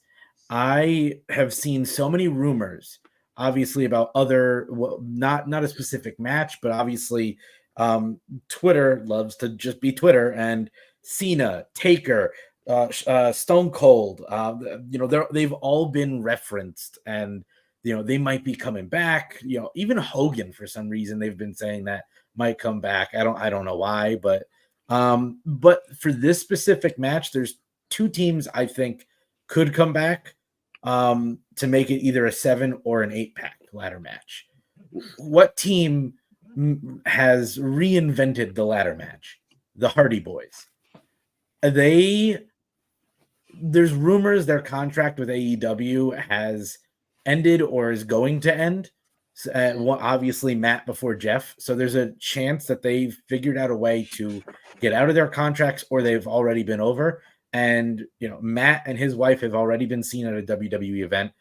his wife has made a TikTok about being at the show, filming Matt watching in the past like month or so. And Jeff just announced on today's the 3rd, the 4th, tomorrow, he's going to be in Philly at WrestleCon. And so I'm like, well, why are you going to Philly on WrestleMania weekend? What are you doing there, bud? And then, of course, the Dudley Boys are from Philly. So I think that is a shot, or at least a Bubba Ray. I don't know if Devon is in wrestle shape. He's stated previously that he is not in wrestling shape. He doesn't think he'll ever get back in the ring. But it could be one of the biggest surprises of the Philly WrestleMania. I mean, it'll be interesting. So, again, going back to the fact that Judgment Day is definitely falling apart, there hasn't really been much of anything interesting coming out of them. Like I came in at the perfect time. Like Rhea had just joined, and they had just. I mean, like I came in, I started watching like maybe a couple Mondays before they just destroyed Edge. And Edge was always one of my favorites from back in the day. So like watching him do this group and then having them destroy him, they're like, hey, we don't need you anymore. And so I was invested in that feud from day one to the very end. And so that was, I guess, the most interesting thing to me, you know, that feud, them doing bringing in Dom, that made it more interesting. But now they've dominated, they've won all the gold at one point, which is something that the Bloodline couldn't even do, but that's the whole thing. There's nothing fully really interesting with them anymore, and I feel like the interesting thing now is to destroy Judgment Day, fall, you know, be employed from the inside, and have them do their own things. You know, maybe Finn and Damian stay a tag team. I can definitely see JD and Dom doing a tag team, or even Dom, you know, bumping in with Escobar, which we'll talk about that later. But I don't foresee Judgment Day staying together or in the same capacity they are for long. I saw one other theory, which I don't know. I want to hear your take on this. Of, you know, let's say, just for example, I'm throwing it out there as a hypothetical. Truth comes up and grabs one of, you know, the red belts, but Miz doesn't grab a red belt. You know, someone else does, and so now he's stuck having to tag with that person. I think that could be a possibility, that one of the belts ends up forming a new team. It'll be good. I mean, having them split and be back in their own rosters would be great, because that'll give the Street Profits a chance to get back to the top. But that's a whole thing. But yeah, no, it. Tony, how you feeling, man? Great question. I'm glad you asked. Tinfoil hats aside, so I've also heard that they will be contested as two separate belts. And I don't know if that's official. I just heard it. I actually like that idea, because if you're going to unify any belt, why carry around two belts? Ding, ding, ding. Why? Okay, but that's not what we're talking about. I don't think Judgment Day wins at all in any capacity. No. I think it would build for turmoil within the group. Also, we're not talking about it yet, but don't forget Senior Money in the Bank. Yeah. But we'll talk about that when we get to a different point. I think Judgment Day is nowhere around when the belts are taken. I'm good on Old Day. I used to be a New Day fan, but now I'm burnt out. I don't know why they have Awesome Truth together, other than R-Truth is comedy gold. Yes. But R-Truth doesn't need a title to show up. We've seen that. No. I think Austin Theory and what's my man's Grayson name? Waller. Grayson Waller. They need it. I want them to win one of them and to be super jerks. Yes. And Grayson's been feuding on Twitter with some guy who makes TikToks about gym etiquette. And so they were filming at what looked like a Planet Fitness, and someone walked in front of their camera while they were working out, filming themselves, and they went off on the person. They're like, how dare you walk in front of our camera? Do you know who we are? And so this guy who preaches on gym etiquette, I think his name's Swole. Joey Swole, my guy. Yeah. So he actually called him out on Twitter and was like, I don't care if you're a WWE superstar. I don't care if you're, Joe Schmo next door. Yeah. Everybody's got to respect each other. I'll take you on. So maybe we get, something where Joey Swole shows up to, to WrestleMania and interferes with Grayson Waller. I don't know. That's actually a really good idea. Joey Swole is if anybody doesn't know, he does fitness. He's like a fitness gym guy, and he does speak on behalf of people who film. But I actually think that's a great story, and I think that Logan Paul should affiliate with these guys. Austin Theory, Grayson Waller, Logan Paul, they all have that similar rich guy, buff guy mentality. Yeah, celebrity, like influencer status. But when I think about this being Triple H's new WWE, I could see Mustache Mountain 2.0 winning one set and DIY winning the other set. But I don't want that. I want to be clear. I don't want either of those teams to win. To be honest, I don't care for this entire match because it's too jumbled. And you got to – here's what I think is going to happen, right? I think R-Truth and Miz are going to win a set of belts, and then somebody else boring, DIY or Mustache Mountain 2.0 will win the other set. Unless they don't plan to swap them, split them. And in that case, I think it's going to be Awesome Truth. Not sure why, though. Yeah, it'll be interesting to give it to them. I definitely agree with them splitting it and giving Grayson and Austin the belts. One, because this has been the boost that Theory has needed. Like I came in with his U.S. Championship run, him being destroyed by Bobby Lashley, him feuding with Seth Rollins, which was great. Then once he switched over to the main route to SmackDown, he just had nowhere else to go, and so him teaming up with Grayson Waller, the two just clicked so well as soon as that hit. Giving them having basically your two separate tag teams, having one be like a beloved group like Awesome Truth or the Underdogs like DIY, and then having SmackDown just have the jerkiest of jerks as your tag team champions. It'll be able to have so much more storytelling at that point. And so I definitely agree with that. I feel like the belt should be split. SmackDown should go to Theory and Waller, which they both honestly. They both kind of deserve it. Like they've been putting in work the last couple PLEs, getting tossed here and there, but they've actually been doing very well together. So I definitely think they would deserve a bit of this right now. And then giving it to Miz and R-Truth would be for nothing but pure comedy gold, which I don't think would last long. No. So if I had to pick anybody for it to be, I love Johnny Gargano. I'm a huge fan of what he's done in NXT. I went back and watched some of his matches. So DIY for the Underdogs, but I would want them to be taken fairly soon by the Creed Brothers. I'm a huge Creed Brothers fan. I feel like the Creed Brothers should be in this match over New Day. That's just me. Right. Yeah. To add on, can we get Big E back just as their manager? I understand he is, obviously he was injured. He's not gonna come back to wrestle. I just want to see him as like at least part of it. Give me him as a manager. I think he may come and commentate this match. There's something that Big E is doing that whole weekend, so it might be him commentating this match. But yeah, it'd be good to see them. That would give them something more to do, having them be back together again. But I agree. I missed a lot of New Day stuff. I heard about it. I've seen some of it. I've missed Coffee Mania, obviously. But these new guys are doing great.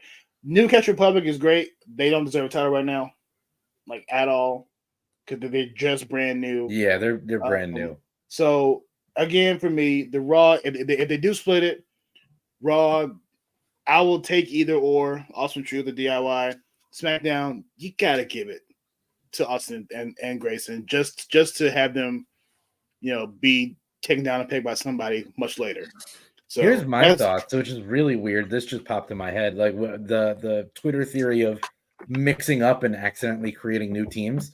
Mhm. I, for some reason, feel that Miz and Austin Theory would actually be a really good team, because if you look back at Miz's like heels runs, he's been a lot like what Theory is. And or you could make Theory the babyface that big dude who's no longer with the company has wanted him to be. He was V Man's golden child, and also he was supposed to be the next like Cena. Yeah.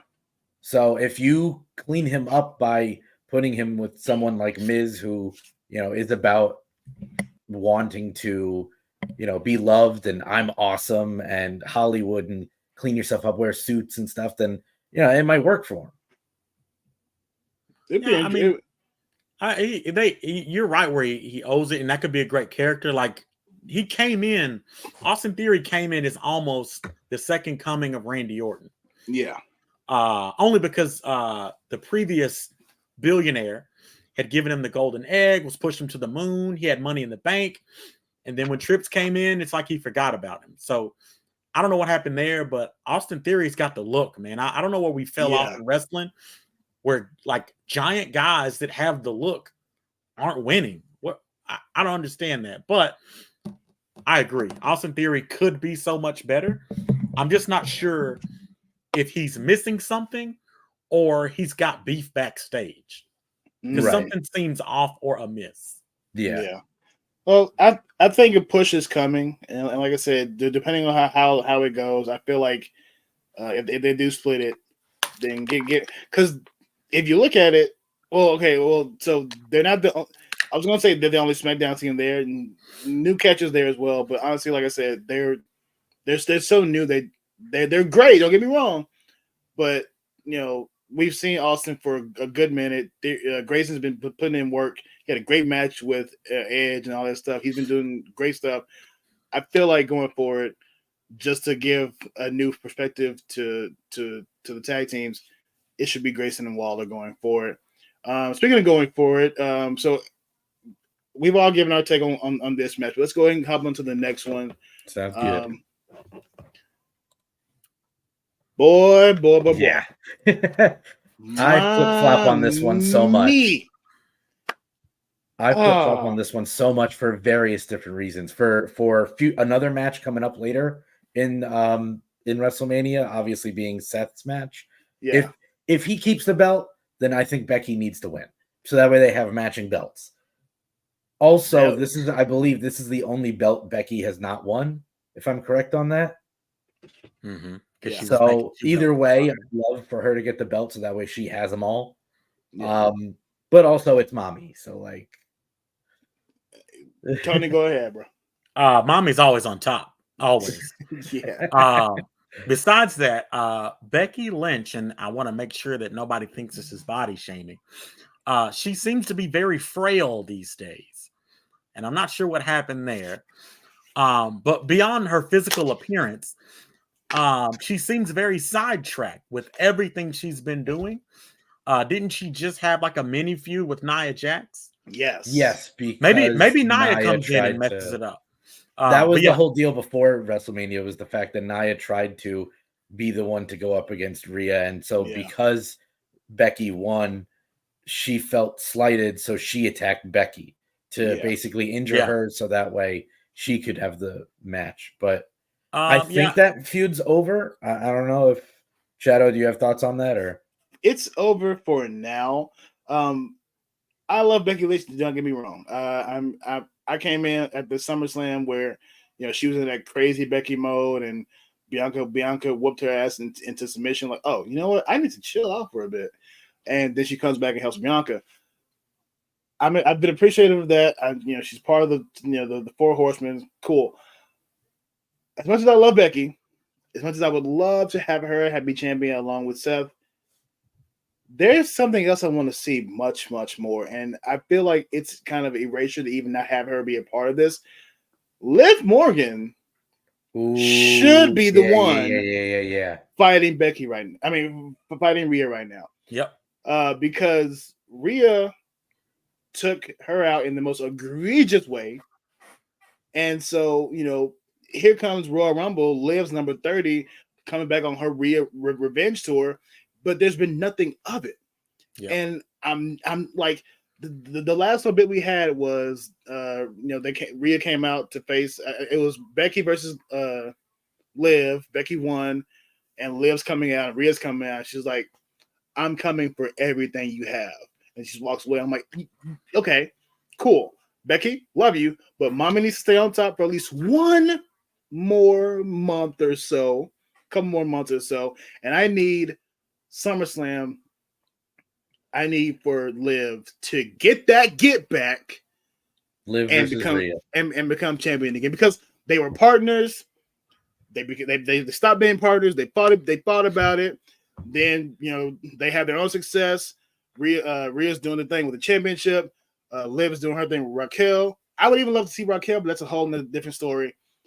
It needs to be the match in SummerSlam, Rhea versus Liv. Love Becky, but I'm going to go for Rhea because 1, Mommy is always on top. 2, I can't wait to see what she's going to wear. And 3, I need her and Liv to give it all they got at SummerSlam. So that's my take on it. Yeah, tinfoil hat moment.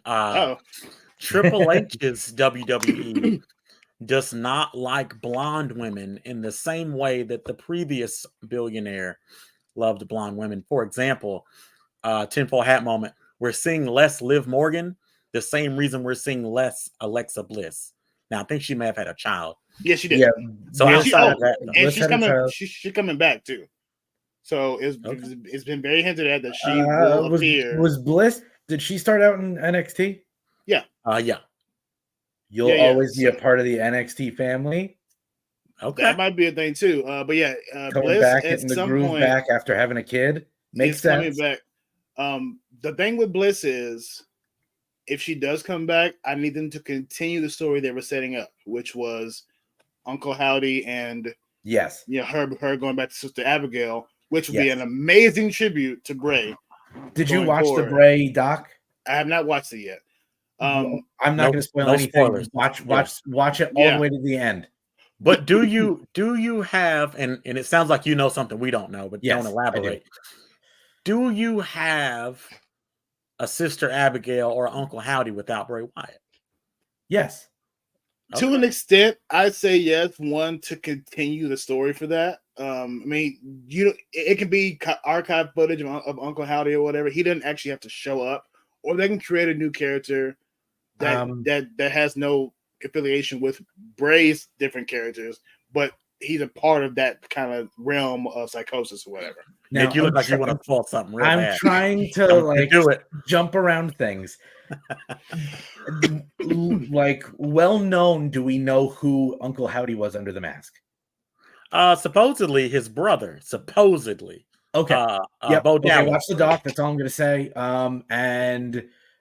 There is a Fiend. So this is one small. No spoilers. I'm out. It has nothing to do with anything. It doesn't build up anything. That's all. Okay. It doesn't build up with anything. Go ahead. It's just the fact that before Bray passed away, there was a new costume that was being designed. Okay. You good? We done spoiling? Yes. Yeah. That's interesting. Like I said, so having Bianca and Bliss's match be her last match of this, she goes out to have the baby and everything. It was great. They were setting up because Bianca, like Bliss, damaged Bianca, like injured Bianca in a match, and like stood on commentary and just stared into the crowd just blankly, and they were setting it up, and I was so happy for that because I had just got into knowing who Bray Wyatt was and all that stuff, especially with him being back on SmackDown, and so they doing okay. Yeah. So if she does, I will say that when I first got back into wrestling, I was not a fan of Bray just because I thought it was so weird with the Funhouse, the Firefly Funhouse, and what he was doing. I was like, it feels like it's maybe backtracking on like trying to do a Taker thing or like trying to do something else that's similar to this or that. But watching the doc and then also learning about him a little more, watching it before he passed, I was like, you know what? I have a whole newfound respect for Bray and everything that he was working towards while he was still with us. I'm like, you know what? No, yeah, I'm all like Team Bray at this point. Like, Yeah.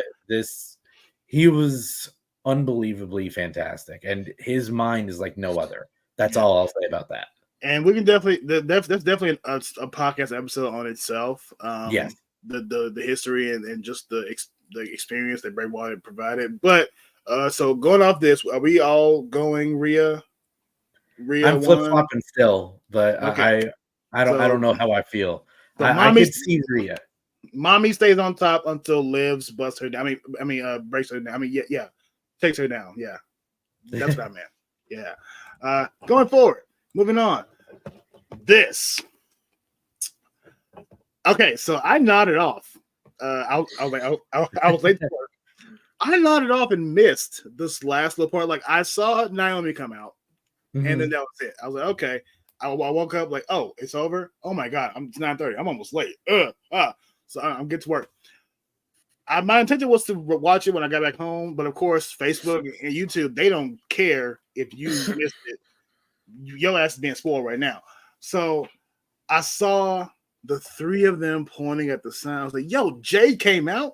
What? And so I immediately went back to watch it. First of all, Jay's introduction on that SmackDown, great. Fantastic. Oh my god. Hey Nick, you know what?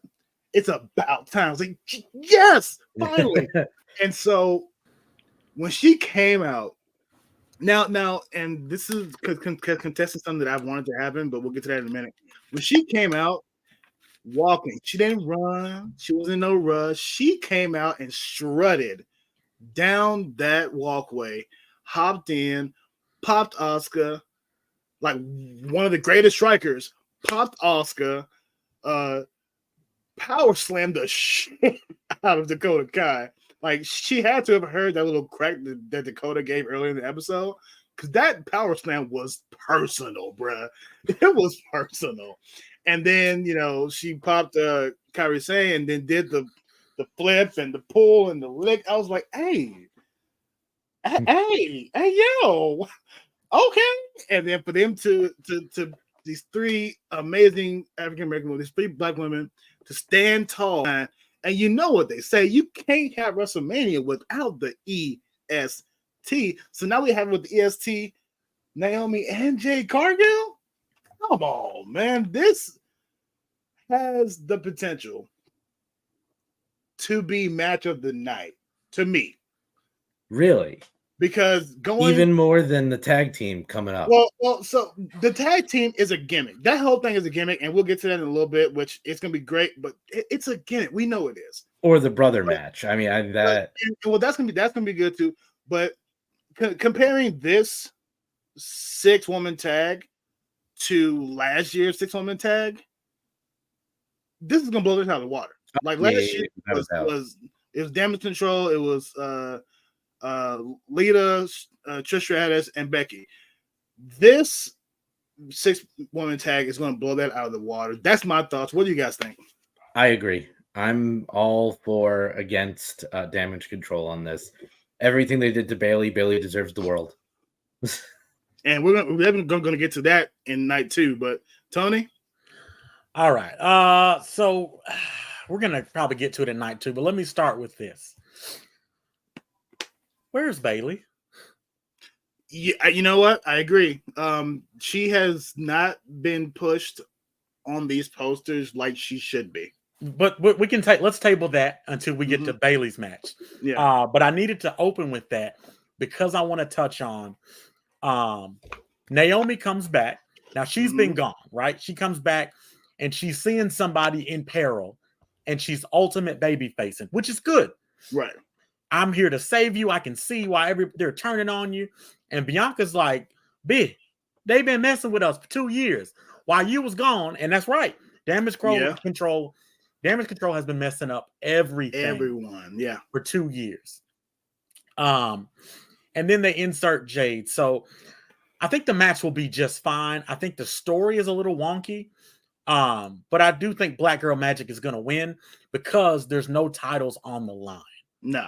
Correct. I mean, I know it's a 3-way, right? But if it was a regular tag match, then we'd have a different discussion. Yeah. But I think Black Girl Magic's gonna win for sure. On the other side, I don't know if this is playing devil's advocate or just thinking out loud. It feels like Asuka's been diminished because Asuka is kind of a thing on her own, and now she's just a background character. I agree. Watching her solo matches, watching her match against Bianca, even when they teamed up together for Survivor Series, that's not the Asuka I'm seeing now. Which I think it's a split. I feel like just like with Judgment Day, Damage Control, like your leader is now against y'all. You're pretty much done. Like y'all can feign strength right now, but Dakota Kai is not a replacement for Bayley as a leader of Damage Control. So I feel like this match, them winning, going into night 2, we'll talk about it in a minute, and then a match where Kyrie and Asuka lose the tag championship. Damage Control is on the decline as well, which good because it'll give a break from all the monotony, and 2, it'll give all the women a chance to get back to single aspirations. Maybe you keep Kyrie and Asuka together for a while. Maybe you keep Dakota and Io once that whole thing happened, but giving them all solo things to do. Now this goes back to what I said earlier. I'm excited for Jade to be part of WrestleMania. I'm excited for her to be fighting alongside Naomi and Bianca. But damn, if I didn't want her and Bianca to go at it, because that little tease they gave us at the Rumble, and Bianca being one of the strongest black women on the roster right now, and then having Jade and her stats come in, bro, the story was there. But I'm going to push back a bit on that. I'm going to push back, and here's why. Yeah. I do think that's going to be amazing, but I think we get more out of it if we have them all team up. Like maybe they stay a trio for a while, right? And then someone gets jealous or someone gets angry or Jade just jerks out and becomes a heel. I think it's bigger down the line. Yeah. Where they have a reason to fight other than, hey, you're black and buff. Hey, you're black and buff. You guys should fight each other. Yeah. And the way I worded it, yeah, but honestly, just seeing 2 powerhouses like that, two amazing women like that, I feel like, for me, that would have been a fun match. But we might get it down the line. But right now, having them together is absolutely amazing.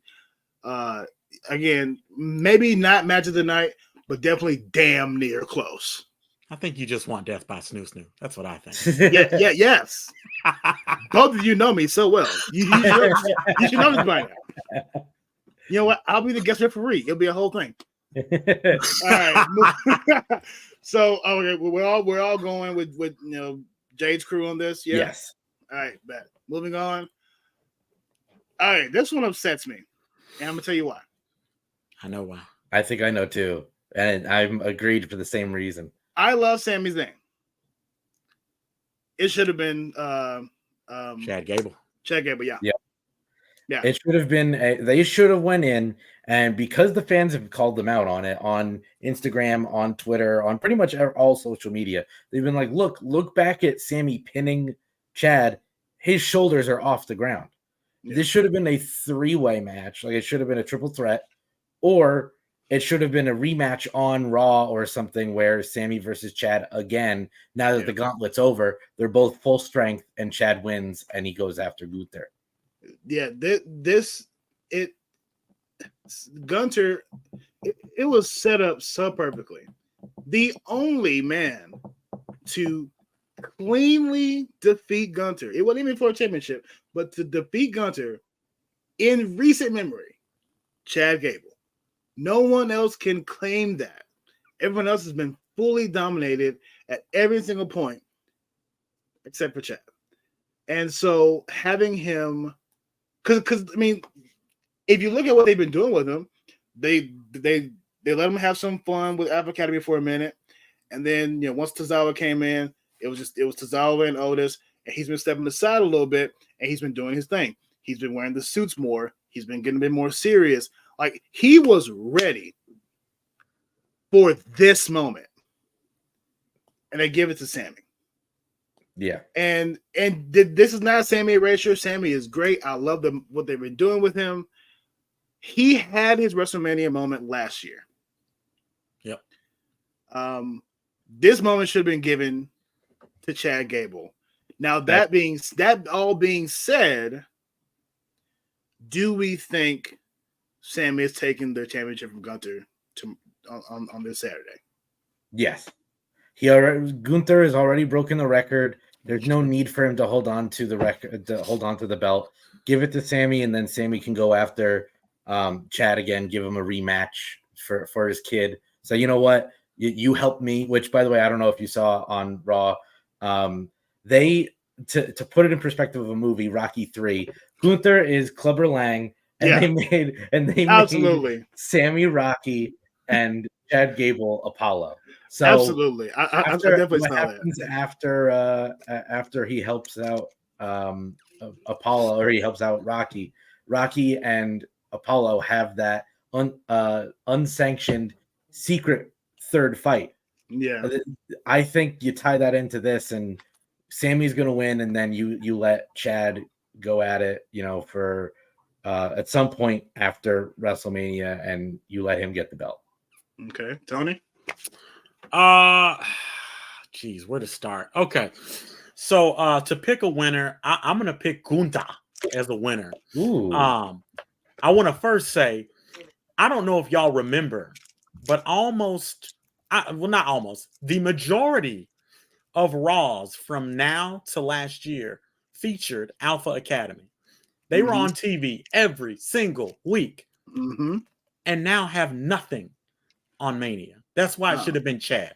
Not only that, he had that built-in story with his family. My family was embarrassed on TV. He beat him before.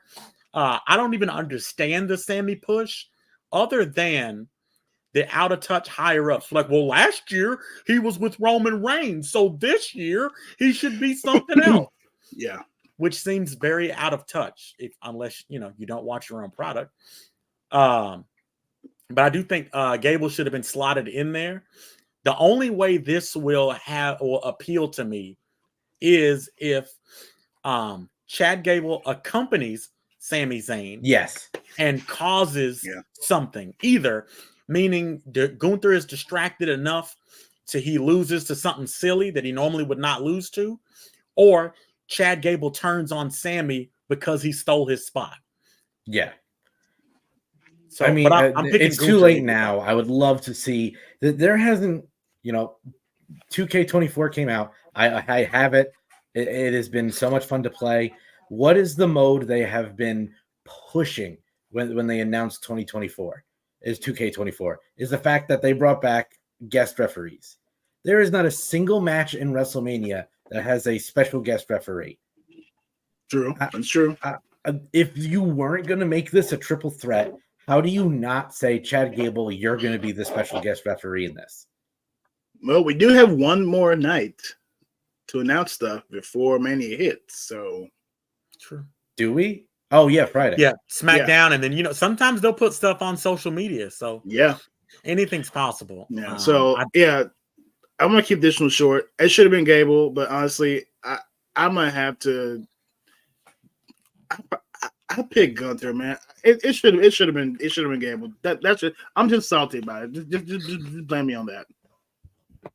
Well, this could very well be the Philly match. Obviously, I think it's the street fights night too. That they called that the Philadelphia street fight, but this could very well be the Philly match where you get the Rocky Apollo Clubber Lang aspect of it, and they've Meek Mill's supposed to be there. Trips is already confirmed that. Lil Wayne's not from Philly, but he's going to be there. That was confirmed Monday. And then it just came out today that they've reached out before WrestleMania to Jason Kelsey, the now retired Philadelphia Eagle, to be a part of WrestleMania. So we were supposed to have a Stallone bit, but it fell through because of scheduling. Really? Yeah. Well, now I'm very upset. Yeah, it fell through because of scheduling, so he couldn't make it. But yeah, let's go ahead and move on to the next one. We're still on night one here, and then we have this match. You've got another Rey Mysterio and Dominic match, but this time you got a twist. You've got a Lucha Libre legend with the future Lucha Libre, and then you've got the Fallen successor and the Fallen son. So this match, how you guys feeling about that? I'm on Ray's side. I always will be. Ray is like my childhood, and if he's claiming Dragon Lee now as the successor to him and the future of Lucha Libre wrestling, then I'm all for it. Obviously, Dom is on a track to potentially leave Judgment Day and join Santos because of obviously everything that went down on Monday and previously in the past couple weeks. So quickly, I'll just say I think Ray gives him a spanking again, puts him in timeout. All right, Tony, what do you think? Yeah, I think as far as the winners, I'm going with Rey Mysterio, Dragon Lee, because I can see WWE doing the whole Rey Mysterio's the legend and Dragon Lee is the future. However, I'm indifferent about this match because in the moment it's mid. And let me explain. First of all, shout out to the magnificent Mongo Slade on YouTube. He mentioned this should be a mask versus hair match. Ooh. Oh, that would be awesome. Yeah. So some stakes on the line would make me care. Like right now, I don't care because if Dominic and Escobar win, which they should, so what? The good guys will still be good guys and they'll come out next week and nothing will change.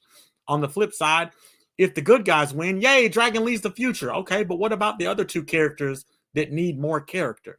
Mm-hmm. So I'm only picking the masked men because there's not really much at stake other than Dragon Lee is the future. Now, if they made this a mask versus hair match, do you even think Ray would be okay with unmasking it? Not at all. Not at all. Again. Not at all. But I think if you put that on the line, it at least has that whole. Well, he could lose it. You know, he lost it all those years ago.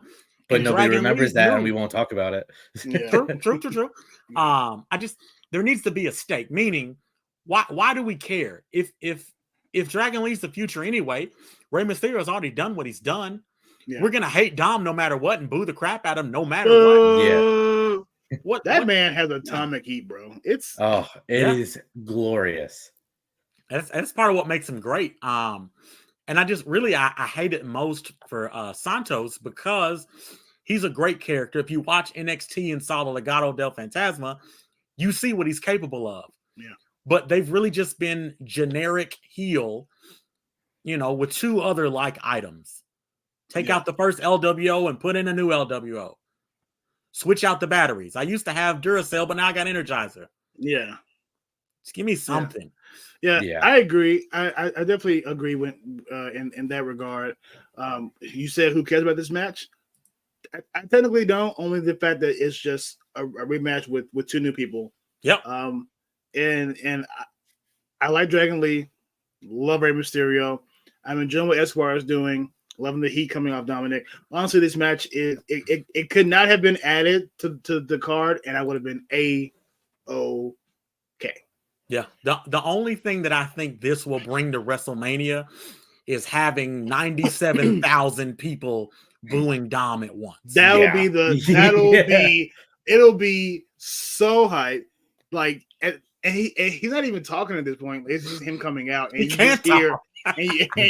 just hear a wave of boo. That man got booed at his own wedding. I hear that Damian Priest was the one that started it. That's great. I love it. So I mean, honestly, you know what though? I apologize for interrupting, but you just brought up a really good point. I didn't even think about all of the auxiliary characters that are surrounding these two, right? Yeah. So you got Dirty Dom, who brought in Santos Escobar, which the Judgment Day didn't care for. Nope. And then Andrade El Idolo, look at me. He's in there too, right? So if everybody's true heels, they could heal it up. But you also got the LWO and Carlito.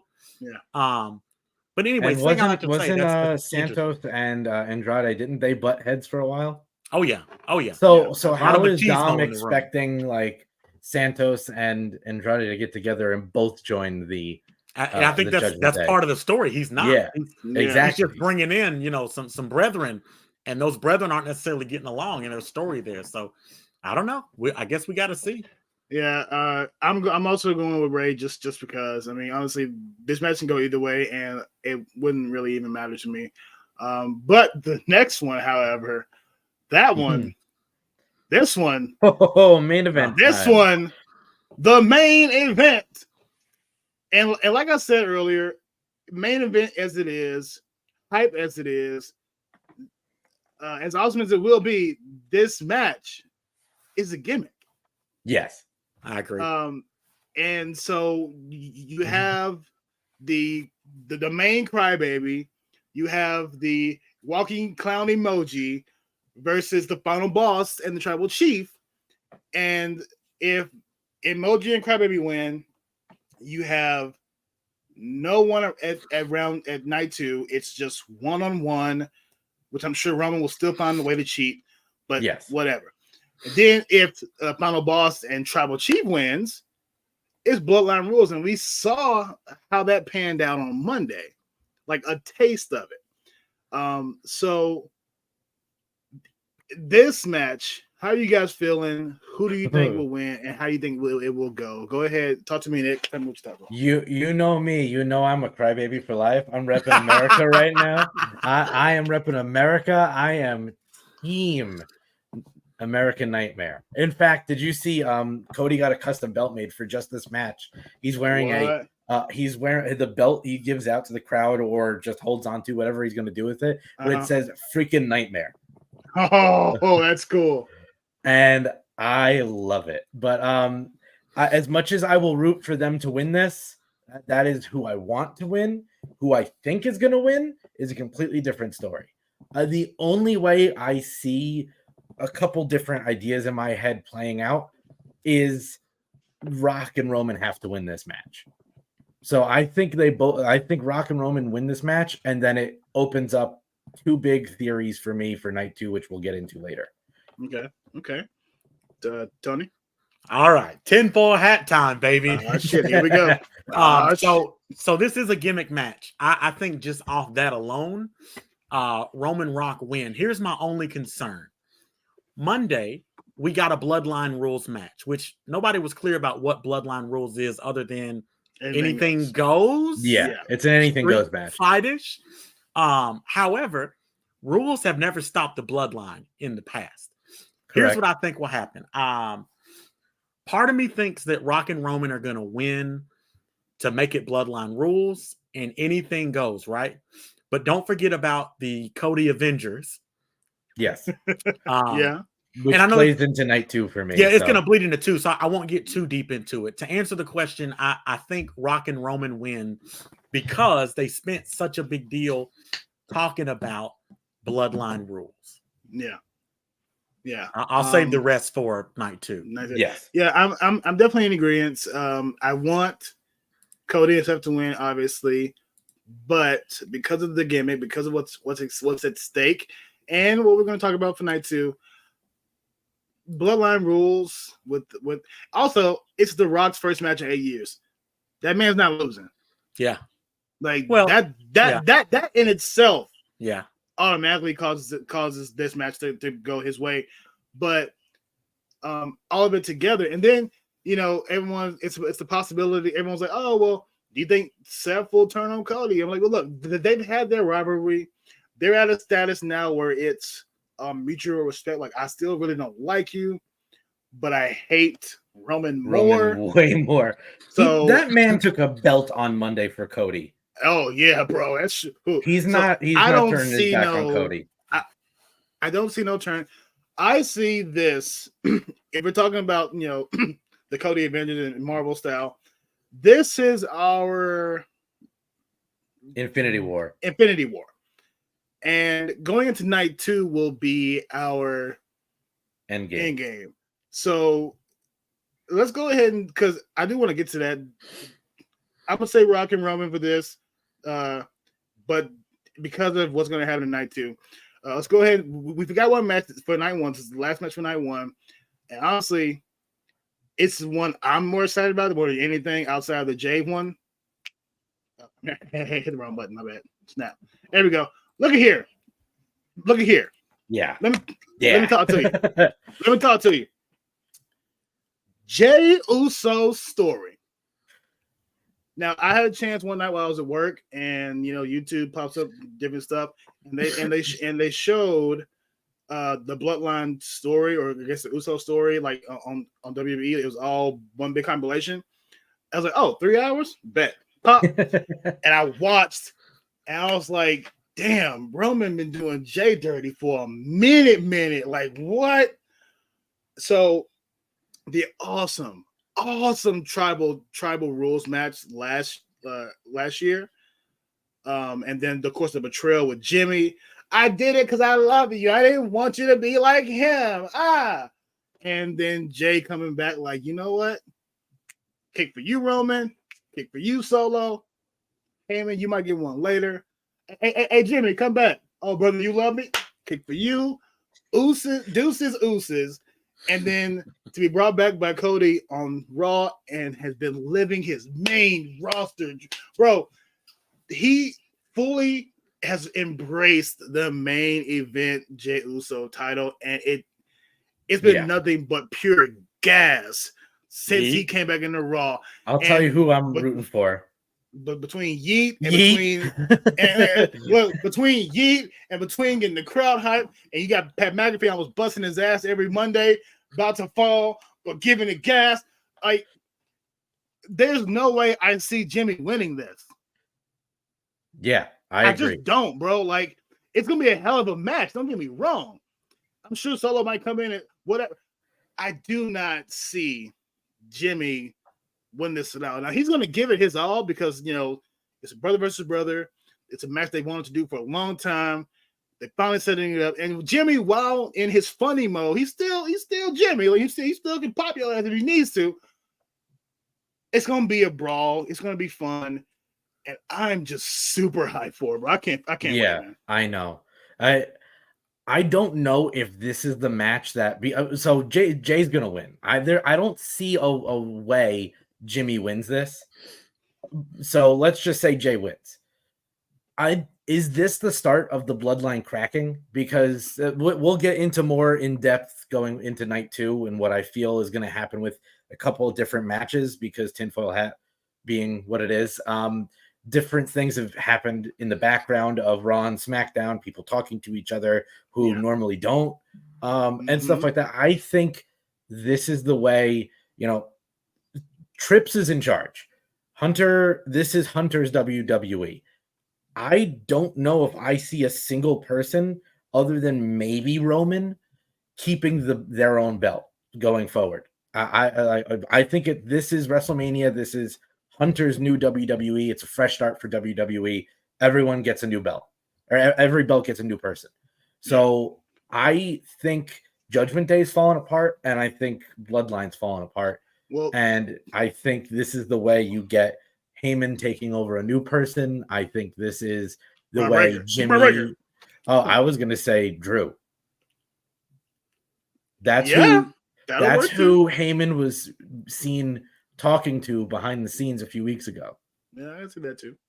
So, I mean, Jimmy wants to be the next heir to the tribal chief, but it was given to Solo, and he feels slighted for that. So does he leave the bloodline? It's a whole mess of stuff.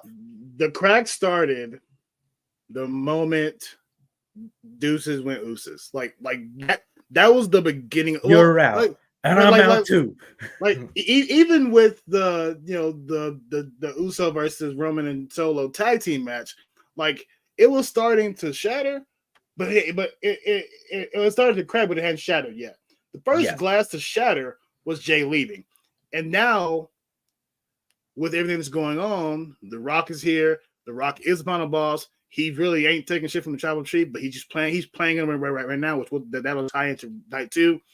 But they are not going to last much longer. I'm gonna let y'all talk about that real quick. I got to use the bathroom, so I'm gonna let y'all finish that. Y'all pay attention to them. I'll be back. Okay. Yeah, I would say, Tony, yeah. So I still say Jay is gonna win, right? But I think it's bigger than just Jay winning. I think that what's gonna happen is Jay, Jimmy, they're gonna have their match, right? They're gonna go back and forth. We're gonna see 572 super kicks, and then at the end, when Jimmy's like getting beat up, he's groggy, he's looked toward the back, and he's like, "Come on out for the bloodline," right? Whether it be Solo, Roman, Final Boss, whoever, and nobody comes to help him. And I think that whether he responds the same night or in the future, it's going to plant that seed that he was never really fully reintroduced into the bloodline at all. Because remember when he first came back, they do it almost every week. Jimmy tries to dap up Roman, Solo, and even Paul Heyman for that matter. And nobody ever daps him. Daps himself back up. So imagine, right? You've got week after week. Your family is not even really including you until it's time to do lackey stuff. And then The Rock steps in and takes over your role. Yes. And so I think that's going to play into night 2. So I'll save the rest of that for night 2. I 100% agree. I could even see maybe Roman walking out and watching this match, just spectating, whether it's from the announcement table or front row, or they pan over to him in a box watching the match, just to like oversee Bloodline who's winning this. Yeah. I mean, there's so many different things they could do with this being the brothers. I have so many different ideas for even SummerSlam going into night 2, for what the downfall from this match going into night 2's main events. There is so many different things I can speculate with the bloodline, with the Usos, with Cody, with Rock, with Roman. It is pandemonium. Cats and dogs living together. Anarchy. Massive hysteria. All right. So, I agree with everything they said. Oh, you heard it all. Good. No, you didn't. So here's what I said.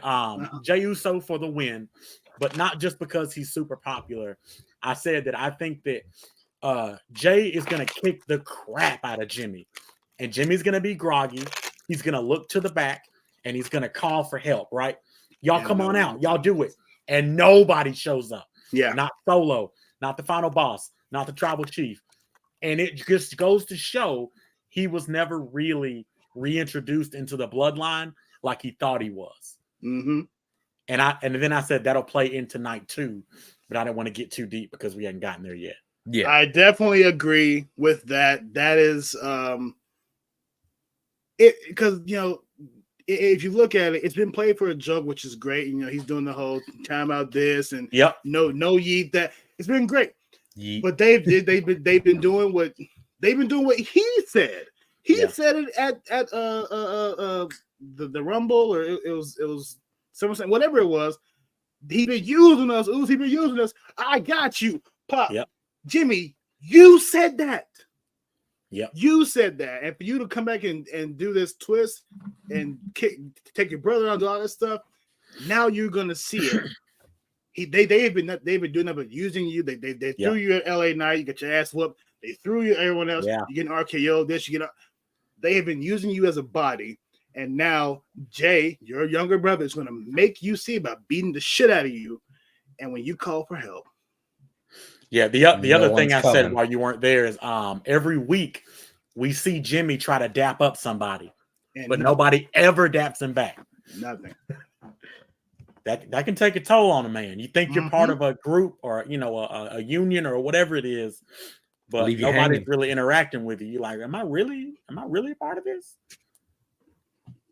So Jay for the win for sure. Absolutely. Of course, because Jay's ultra over. But I think that we're going to get more story than we get match, which is fine because they have almost, identical move sets. Super kick, slap to the face. I also, side note, I don't like that Jey Uso does all of Roman's moves. Oh, the spear and everything.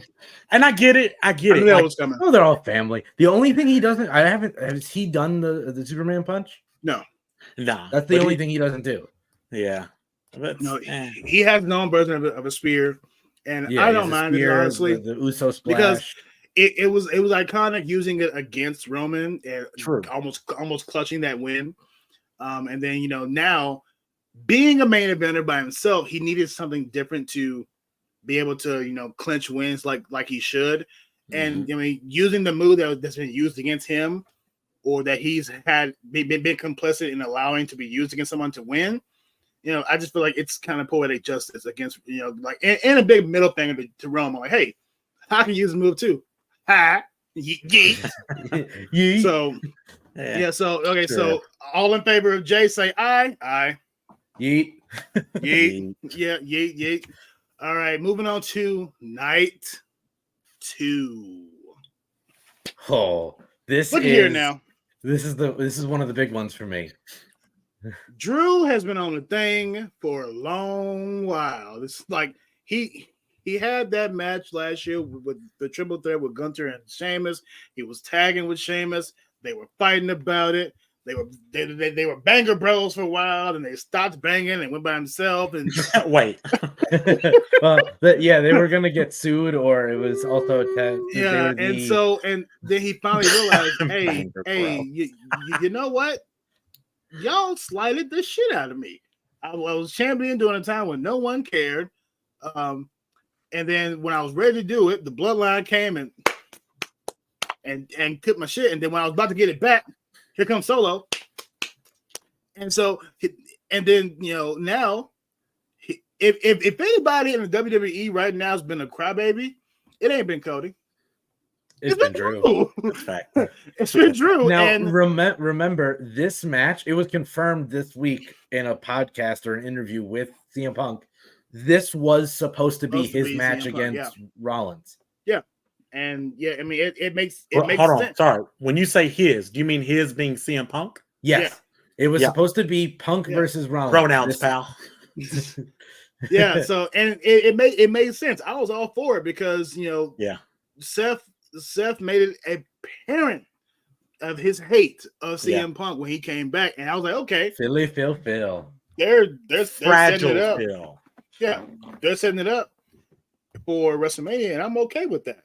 And so, to in turn turn around and give it to Drew, which this is the third time. This is technically a rubber match. Well, it's not even a rubber match because Seth has won both times. So now, but also now we've had all the extra stuff added to it, which now that we're in night 2, this is after we assume that, The Rock and Roman beat Cody and Seth to bloody pulp. What condition is he going to be in? No matter how much Drew wants it, and hell, Drew might even interfere in that tag match some way, somehow. Right. But no matter how much Drew wants it, Seth is not going into this match 100%. He's not. True. He's not. So I don't know if Drew does win, is he going to feel slighted again because I beat him because he got beat by The Rock? I mean, I don't like that. I mean, and then we also have to think about this too. Drew still has not signed a new contract, which is why I have 3 different options in this fight. Yeah, I am a huge Rollins fan. I like what Rollins does. I want him to win, but so that's one possibility. But there are 2 possibilities where Drew wins. One, Drew wins this and he becomes the new Heyman guy. That's my pitch of the bloodline falling apart. He was seen talking to Heyman in the background. He becomes the new Heyman guy. He starts a beef with CM Punk, and then that leads to Punk McIntyre, and then it could also lead to Punk Rollins down the road. Because I was the original Heyman guy, man. Don't you forget it. But there's also one other option, which Joe, for being in chat, commented earlier, said, will Damian cash in at Mania? No. I think, first of all, I would love for Damian to be the first person ever to not be able to cash in Money in the Bank until the new Money in the Bank, and he has to give it up without cashing in. Yeah. However, I hate that concept. it'd just be Yeah. funny. It would be hilarious. The other option would be he cashes in and wins because Drew hasn't signed a new contract yet. And so after Drew beats Rollins, so that starts the beef of McIntyre versus Damian, and then Damian goes out on his own out of Judgment Day. Yeah, I can see that. The only reason I said no is because they haven't really been pushing that senior Money in the Bank. Honestly, I legit forgot he had it for a good minute because they haven't done anything with it. He's tried. He hasn't even walked out with it recently. Yeah, and so like when he walked out this Monday, I was like, oh shit, he still has it. Damn. Okay, cool. So I mean, honestly, if it does happen, there'll be some BS that'll stop him, and then he'll look because it takes to June almost to July, I believe, is Money in the Bank. Let me just double check on that. So and again, this is me with July information 6th. that I'm learning. So like, he'll be one of 2, 3 that just never cashed in or something like that. He would be the first person ever to not cash in. I don't. I believe. As much as I don't want that to hang on his head, Damian Priest is a solid talent. He's Yes. great. And they might shock us all. Who knows? I don't see it during this match. Okay. I respect that. I mean, I felt like because it's Rollins and he wants that belt, yeah, I could see him cashing it in there, and then that's how you start a beef with both of them again. Yeah. And it going forward, who knows? Especially with what we see as the decline, the downfall of Judgment Day. A break from Judgment Day and them all going off and doing their own thing will be great. So who knows at this point? I am going to go the route of Seth because I love Seth. He's great, and he hasn't made a year yet with the championship. I want him to at least make a full solid year, because they've gone past the time where Night of Champions was. So it'll be a year of him with the championship. And then going forward, someone else comes and grabs it and do all that stuff. But that's just me. Tony, how you feeling? I think Seth does not walk out with it at all. Here's what I think though. People love singing "Whoa, whoa, whoa, whoa, whoa, whoa," and I think one of y'all mentioned Becky Lynch and them having matching belts. Yes, I hate that but WWE loves stupid crap like that. So maybe they've had matching belts in the past because in Becky's book, The Man, there's a picture of them in their bedroom only wearing belts. So they were matching belts, obviously, but these are now the new heavyweight?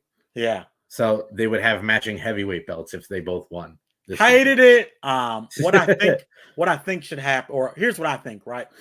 Seth Rollins, now this is night 2, assuming he's going to be the guy to take the pin in the tag match.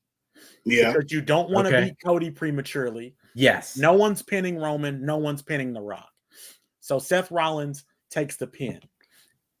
Even if the other guys win and it's not bloodline, like on some DQ type stuff, I think Seth Rollins gets beat up during that match.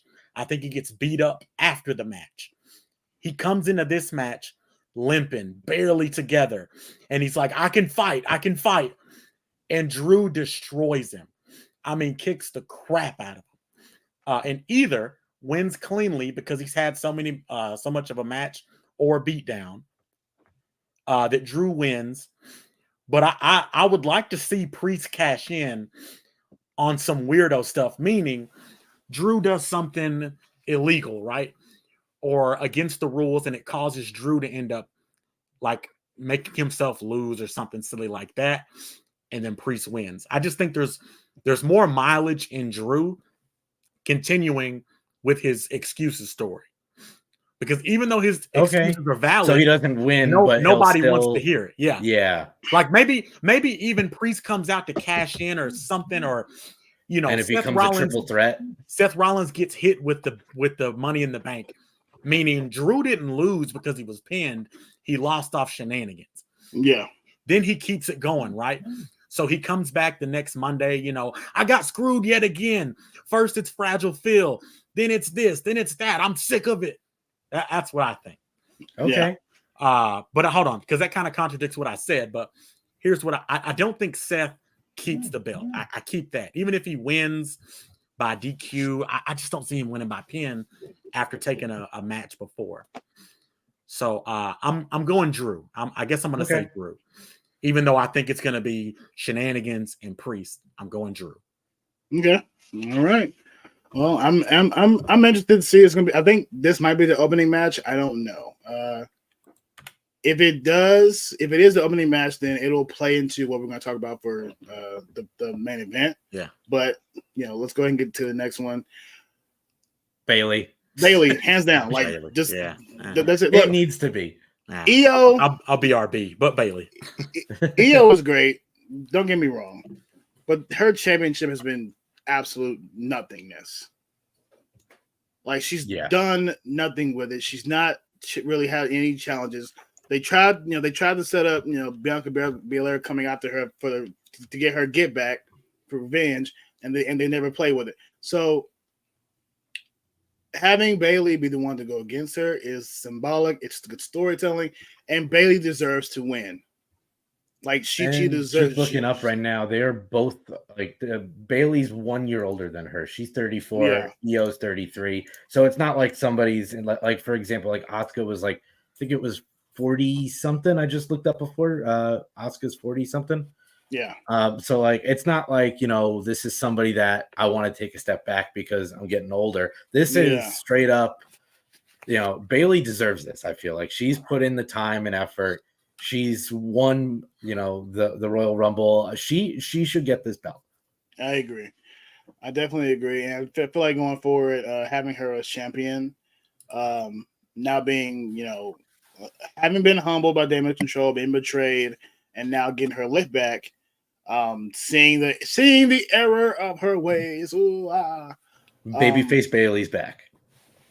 To an extent, because while Naomi, is her friend and is going to help her, Bianca ain't letting that shit go. So if her first challenger off rip ain't Bianca, and then it turns into like I get it. You finally understood what you've been doing to me for the last 2 years. Now I'm coming for that ass. Like karma is a bitch. If it's not that after she wins, I don't really see any other storytelling for her after that, because it's been built up so much. You've done so much to this women roster. You may have won the championship. Well, it's kind of what I said earlier for Roxanne. This would be the actual person to do it with. Okay, you won a championship, you finally did it, but now Karma's going to come back and haunt your ass. There's rumors also that Paramore might sing her theme live. Oh, that'd be interesting. Or at least she might have a different song just to perform with Paramore or whatever. So but I'm definitely going Bailey just off the rip, because EO, while great performer, love the bit she had in Survivor Series, just had nothing done with her character, man. I'm sorry. Tony? So I said Bailey before, and I kind of caught part of your conversation where you said babyface Bailey's back, and then if you remember earlier in this stream, I said, where's Bailey? Mm-hmm. So when I asked that question, I meant it like all of this Damage Control stuff is Bailey's feud, yet we've barely seen Bailey, and because we have not seen her, I think we're getting full side ponytail, wacky waving inflatable tube man. Ooh. The whole deal. Okay. And here's why, right? That's where she started, and that was a big deal. When she got rid of that, remember, she cut him up. That Bailey's dead. And then she became like Auntie Pam Bailey, manager haircut Bailey, and then Damage Control. And I think that she's gonna come back with, I thought I had to be evil to get ahead, But the whole time I was with Damage Control, I didn't win anything, and they weren't really my friends. So now I'm doing it for what I really wanted to do it for, the people. And she's wearing the streamers and all the tube man, and that's what I think. Okay. Yeah, no, I mean, I missed a lot of Bailey's earlier stuff. Of course, I've been fully in the camp of Bianca since they came back. But honestly, watching and paying attention to what's been happening, yeah, I'm definitely going for Bailey. And then, of course, I do hope Karma comes back and she accepts the karma and fights honorably and does her thing. Because don't get me wrong, the matches that her and Bianca have had, other people have had over the last couple of years have been absolutely amazing. The ladder match they had, the match where they were out fighting on the top of the ramp, all amazing matches. Honestly, treat it like Jay. Jay has come back around to say, I apologize for everything I've done, and he's taken his licks. Yeah, no, I definitely agree with that. I mean, hands down, this is no contest. Bailey is walking out as the new WWE Women's Champion. And I just sent it in our private chat here, but Paramore says Bailey has all their permission to use their song "Summer" as her WrestleMania entrance. Nice. Okay. Wait, this match, give me a sec. Hold up. Yeah. Let me talk to you real quick. Yeah. As short as the storytelling for this has been, I mean, honestly, it's about the same length as the whole Bailey being betrayed by Damage Control. It's been there. Like it's kind of moved forward. And honestly, seeing LA Knight at WrestleMania, which he should have been last year, but that's a whole other thing.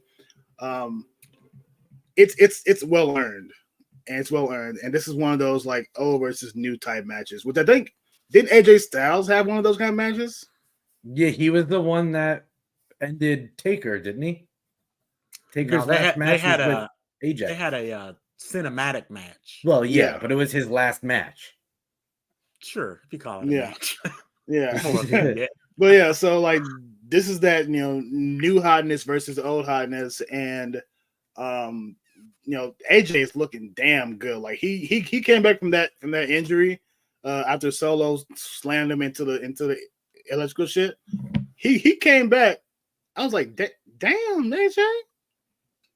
Okay, sir. You stepped over my dead body. Well, it was skinnier back then. Now I couldn't step on me if I wanted to. Like, damn. So and then LA, I mean, his meteoric rise. Like you look at LA Knight's rise, and then you look at Trick Williams' rise, and even though LA Knight's been in the game far longer than Trick, seeing both of those stars rise like they did, we want to see what's going to happen to them now. What they're deserving of, and I feel like they're deserving of this WrestleMania match. It's not main event, but he's at WrestleMania. He's on the stages. So that in itself makes a career regardless. So talk to me, Tony. Here's my pitch. Obviously, I think we're all. I mean, Tony, I don't want to speak for you. I think we're all on LA Knight's side here, but my one pitch here is just his entrance. I want to hear the rev of an engine, and then all of a sudden, LA Knight, and then boom, out comes the Slim Jim car, and that's how he comes to the ring. That's all I want. It's presented by Slim Jim. I want balls to the wall, LA Knight, Macho Man. Like levels of this is me. Yeah. No, I would like that as well. Tony, talk to me. Yeah, I'm not sure why you think I would choose LA Knight. Yeah. Yeah. But yeah, I am. Shout out to AJ Styles for being ultra swole for no good reason. Right? Damn straight. The build up for this, I agree, was kind of short. But again, remember earlier I said I love stuff that happens outside of the ring. And when they had that thing where they got arrested, yeah. Oh, and then God. AJ later was like, no, don't press charges. I want him. So that was fun. I love it. It's such old school WWE going back to Attitude Era where Yeah. like Stone Cold was the doctor, and Yep. the grocery store fight with Booker T. Like, I mean, The last time something like that happened that I watched and I enjoyed it was Johnny Gargano and Austin and Grayson Waller. Grayson went to their home and beat the ever living shit out of Johnny, and then Johnny came back in like a no rules match or a extreme rules match and just beat the dog shit out of Grayson. He even had Candice LeRae beating him with a kendo stick. So like it falls through with stuff like that happening outside of the ring and putting that much emotion into it. It just adds more to it. Like even though technically AJ is the aggressor in this because he started it with the chair heard around the world at Chamber, LA, bro, you don't go to nobody's house, man. I'm just saying, like it's against the rules. But yeah, no, it's definitely this match is gonna be a fun match. LA Knight all the way. Even though AJ Styles is gonna give him hell, it ain't gonna be no easy match at all. So moving along. Look here now. Thank you finally for having Bobby Lashley in WrestleMania. Should have happened last year, but that's the whole thing. But the Final Testament, one, giving Karrion Kross something more to do. Two, they have just been on a tear with Street Profits, and it's worked in the Profits' favor because for a minute there, Bobby was going to be like, "Hey man, bump y'all! I gave y'all all this money, I gave y'all all this, looking good and everything. Y'all ain't really done nothing with it." And Bobby was finna leave their ass. And then I still think there's a possibility of a fallout. I agree. They're trying to push them into being heels, both Bobby and the Street Profits. And I just don't think it's clicking because the Street Profits are just so loved, especially their old gimmick with the solo cups and everything. I just don't see them being heels. Yeah. So maybe Bobby turns on them. I'm not sure, but maybe. But if anything, I feel like because Dawkins ran out on the match the other night and that cost him to lose, that's a solid start of a push for Montez to go solo. God damn it, I need Montez to go solo. Bro, he has it. Like he has it. Yeah. And he can be just as big as his wife is if they let him, bro. Like for real. Absolutely. Like, he just had to. So I mean, but that's just the thoughts on other than that. Honestly, with this match, one, it being the street fight, it can go anyway. Yeah. Tony, how you feeling? Other than this being a street fight, I could not care less. I think everybody in this match has been ill presented. Just not very presented in a great way. Multiple reasons for Lashley and the Profits.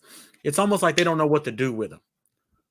But you don't need to know if you look at Lashley, just looking at him, he needs to be in some sort of title picture or main event picture. Yeah. I don't know if I even like the Street Profit story with Lashley because it's like, hey, we bought you suits. So now you wear suits. And then they went back to the other stuff, but they don't have their cups, but they have their music back. It feels very P. Diddy to me. But I'm not feeling. I like Lashley. I like the Street Profits. I even like B-Fab. I like them all together. I don't like B-Fab's hair, the red and the dookie braids. Like a nice bob would have been fine. It's giving Baps. I don't like it. It seems like somebody was like, hey, wait, you guys are similar enough to put together. And that's enough. It didn't work with Hit Row. It ain't going to work with the Lashley Profits or whatever we're calling them. For the sake of Mania, I say Lashley and the Profits win because they want that pop. Yeah. But I don't honestly care about this match. I'm going to be honest. Yeah, I think this is the start of Lashley turning on them or maybe siding more with Dawkins, and that leads to Montez going out on his own, obviously with what happened recently.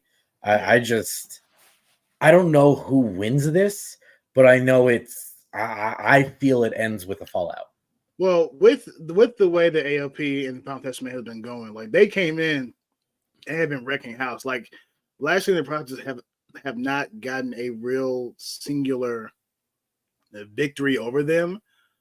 Like it's always been some interference, something like that. So yeah, for the sake of Mania, for the sake of the story build up, it's going to be Lashley and Prophets winning against Kerry and all that stuff. But honestly, it's the fact that they all made it to WrestleMania. Boom, we made it. Cool, we're here. I do. If you want to keep the story fresh and do something different, a turn or some kind of betrayal needs to happen inside of the Prophets and Lashley. I definitely agree with that. And for that fact, and because I want my test to win and just go for it and be great, yeah, Prophets all the way. All right, moving on. Moving on. Not Logan Paul. Yeah, not Logan Paul. Not Logan Paul. Anybody else but Logan Paul. I honestly think I have a different answer than both of you. I don't know if I think Shadow or Tony, one of you said KO. I honestly think this is a Randy Orton win. I think this is maybe one of his last wins as for a title. He, from what I've been reading, it sounds like he has good days and bad days with the back, and most of the holding the back in matches and going, my back, isn't all kayfabe. I think the back still hurts, and I think as much as I love the man, it might be time for RKO to take a step back and become maybe a manager or retire or do something, in NXT where he's the next Dusty type of thing. I don't know, but I can't stand to see the man get hurt like that. It's brutal. I wouldn't want that for somebody like Randy. Yeah. To just continuously fight until you fall apart, like Mickey Rourke in the movie The Wrestler, where he's like, I'm gonna just die in the ring. Like, no, I don't want that. Right. yeah, I feel that. So first of all, Logan Paul is way better than one ever gave him credit to be, or two, he deserves. Unfortunately. Unfortunately. But you make a good point there, Nick. Because Randy is getting older. His back was broken in half, barely hanging on by a thread, as they say. My God. I could see this match ending like this. So it's triple threat, which I hate. Logan Paul's been using the brass knucks lately. I think Logan Paul knucks KO, and then Logan Paul gets RKO'd or something, and he falls out of the ring. Orton pins Owens. Orton gets his win. He gets another title run if he's about to retire, but it puts a rift between KO and Randy, because when did Randy start being people's friends outside of RK Bro? But Randy doesn't really do friends. Cody. That's a legacy. Thing. Yeah. Because they came up together. He helped Cody. Yeah. I mean, and maybe he's trying something different. Randy has done it friendly now, also off screen with CM Punk. It seems like they just had a reconciliation on like somebody's podcast or whatever. But like, he's come back. He's not as young as he was. Two, not as like really animalistic as he is as far as like just his aggression. So he's just chill.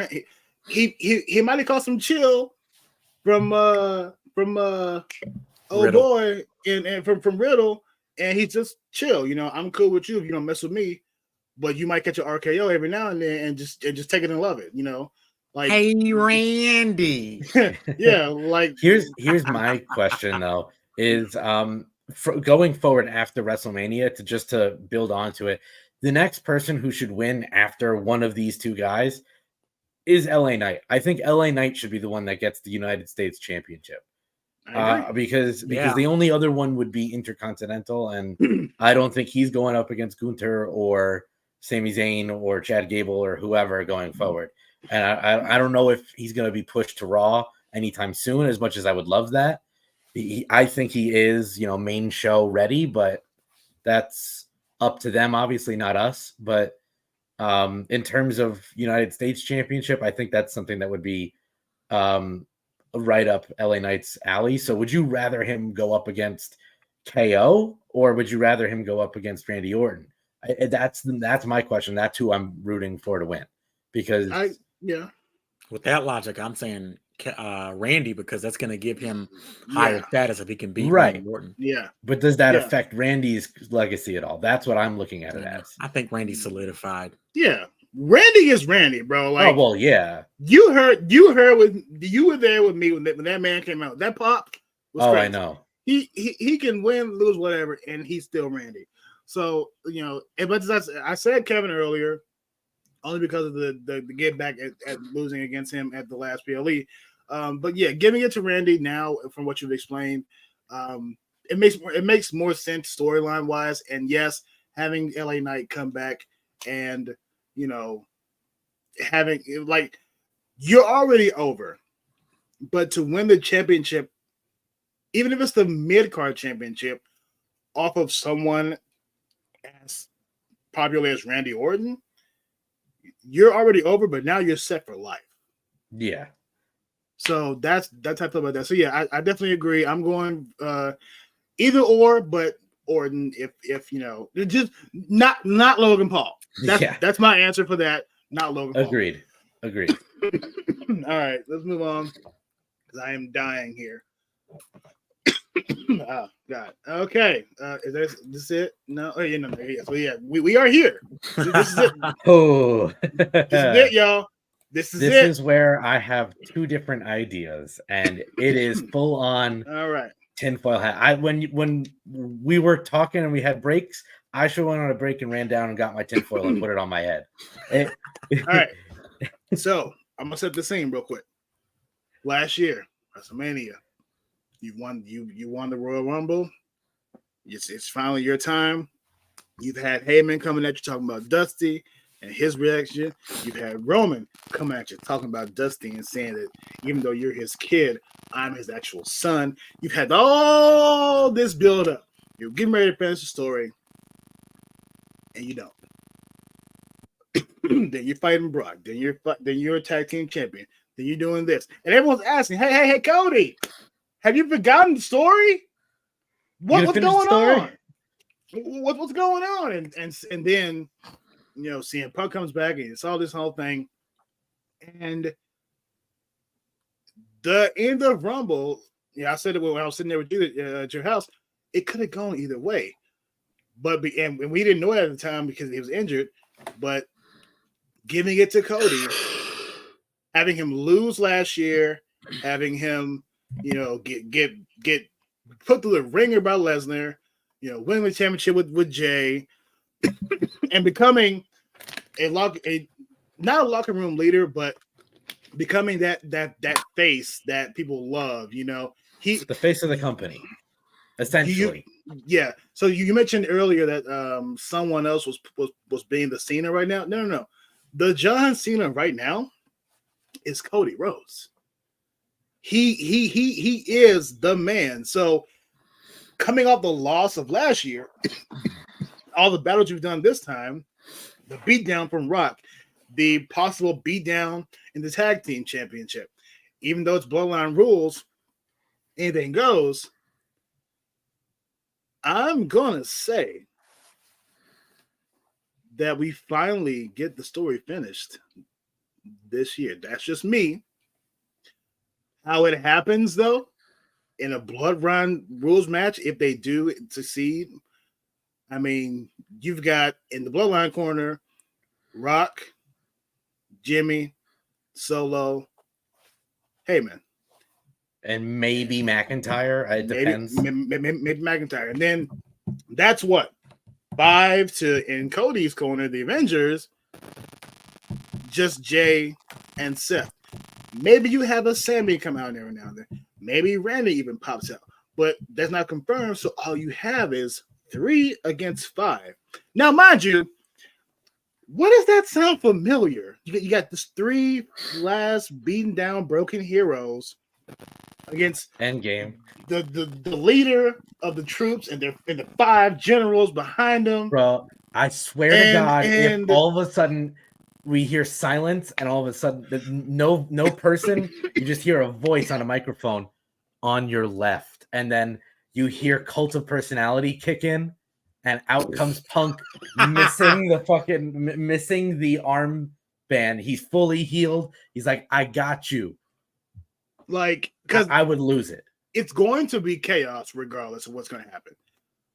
Especially if it goes and the more marketable match is the Bloodline Rules match. Yes. So that's why I much agree. we love night one, we kind of figured that out. Love a just solid one-on-one. It's never going to happen. The more marketable match, the more profitable match is the Bloodline Rules match. So that ensues chaos, and in chaos, in the thing, like you said, that there's going to be some shape, form, or fashion on your left moment. Punk was seen working out in an Avengers tank top recently. Oh my God. That's a bit of a reach, but I like it. He's huge into Easter egg because he put up on his story before Rumble, remember, he put up a number. And I want to say it was 15 or 18 or something like that, whatever it was. And it wasn't his number that came out because he deleted it right afterwards. Uh-huh. And it wasn't the number he came out. It ended up being the number of, I don't know if it had something to do with Cody, whether it was the number of times. Cody came out at 15, so. No, it wasn't Cody's number coming out. Uh-huh. It was the number of times Cody did something, or the number of times, Cody's won this kind of match or that kind of, whatever it was. Yeah. It was something that was like leading towards, hey, Cody's the real deal. He's winning this thing. Tony, you're mighty quiet down there, sir. Of course. Yeah. All right. So let's get into it. You go first because I have a whole other theory other than the Avengers that is. I think we're not finishing the story. Let me tell you why. Non wrestling, and then I'll get into the story. Finishing the story is like, I finally did it, and then what? Who does he face? Which there are contenders. I don't want to say there's not contenders, but I'm choosing the tribal chief for one because I know better. Here's what I think. My tribal chief. I think whether we get Bloodline Rules or not doesn't matter. I think we're gonna get a visual pin of Cody on Roman, but the ref's gonna be knocked out or something, and I think Roman's gonna win because don't forget, it's WrestleMania, and we'd be closing all the stories leading up. But we gotta write that new chapter on Monday, baby. Yeah. So Roman comes at this is now I'm fantasy booking. To answer your question, Roman Reigns wins. Monday night, Roman comes out. I told you there's not going to be a finished story. I want to be champion forever. I might just give this away and let it go. And in Roman's boasting, he's gonna piss off Rock or something. I think it's gonna lead to the match that we thought we were going to get of Roman versus Rock, because WWE doesn't want to completely piss off the fans to where we never watch. Right. Yeah. But they don't mind pissing us off by not giving Cody the belt. Yeah. Then we end up getting Roman Rock, regardless of who wins. And I think Cody will get the belt. I just think it's going to happen on down the road. So that ties into my second theory. Obviously, the first one being Cody wins and it's the Avengers and it's this big brawl. Maybe even half the entire locker room comes out to help him. It just we can't stand Roman. He's never here. We want you. You're the people's champ, really. Yeah. Kind of thing. The second one is Roman wins, but this is my fantasy booking. This is where I have my tinfoil hat. I talked to Dennis about this this past weekend, and his eyes lit up and was like, dude, that's what I want. And it's Bloodline Rules.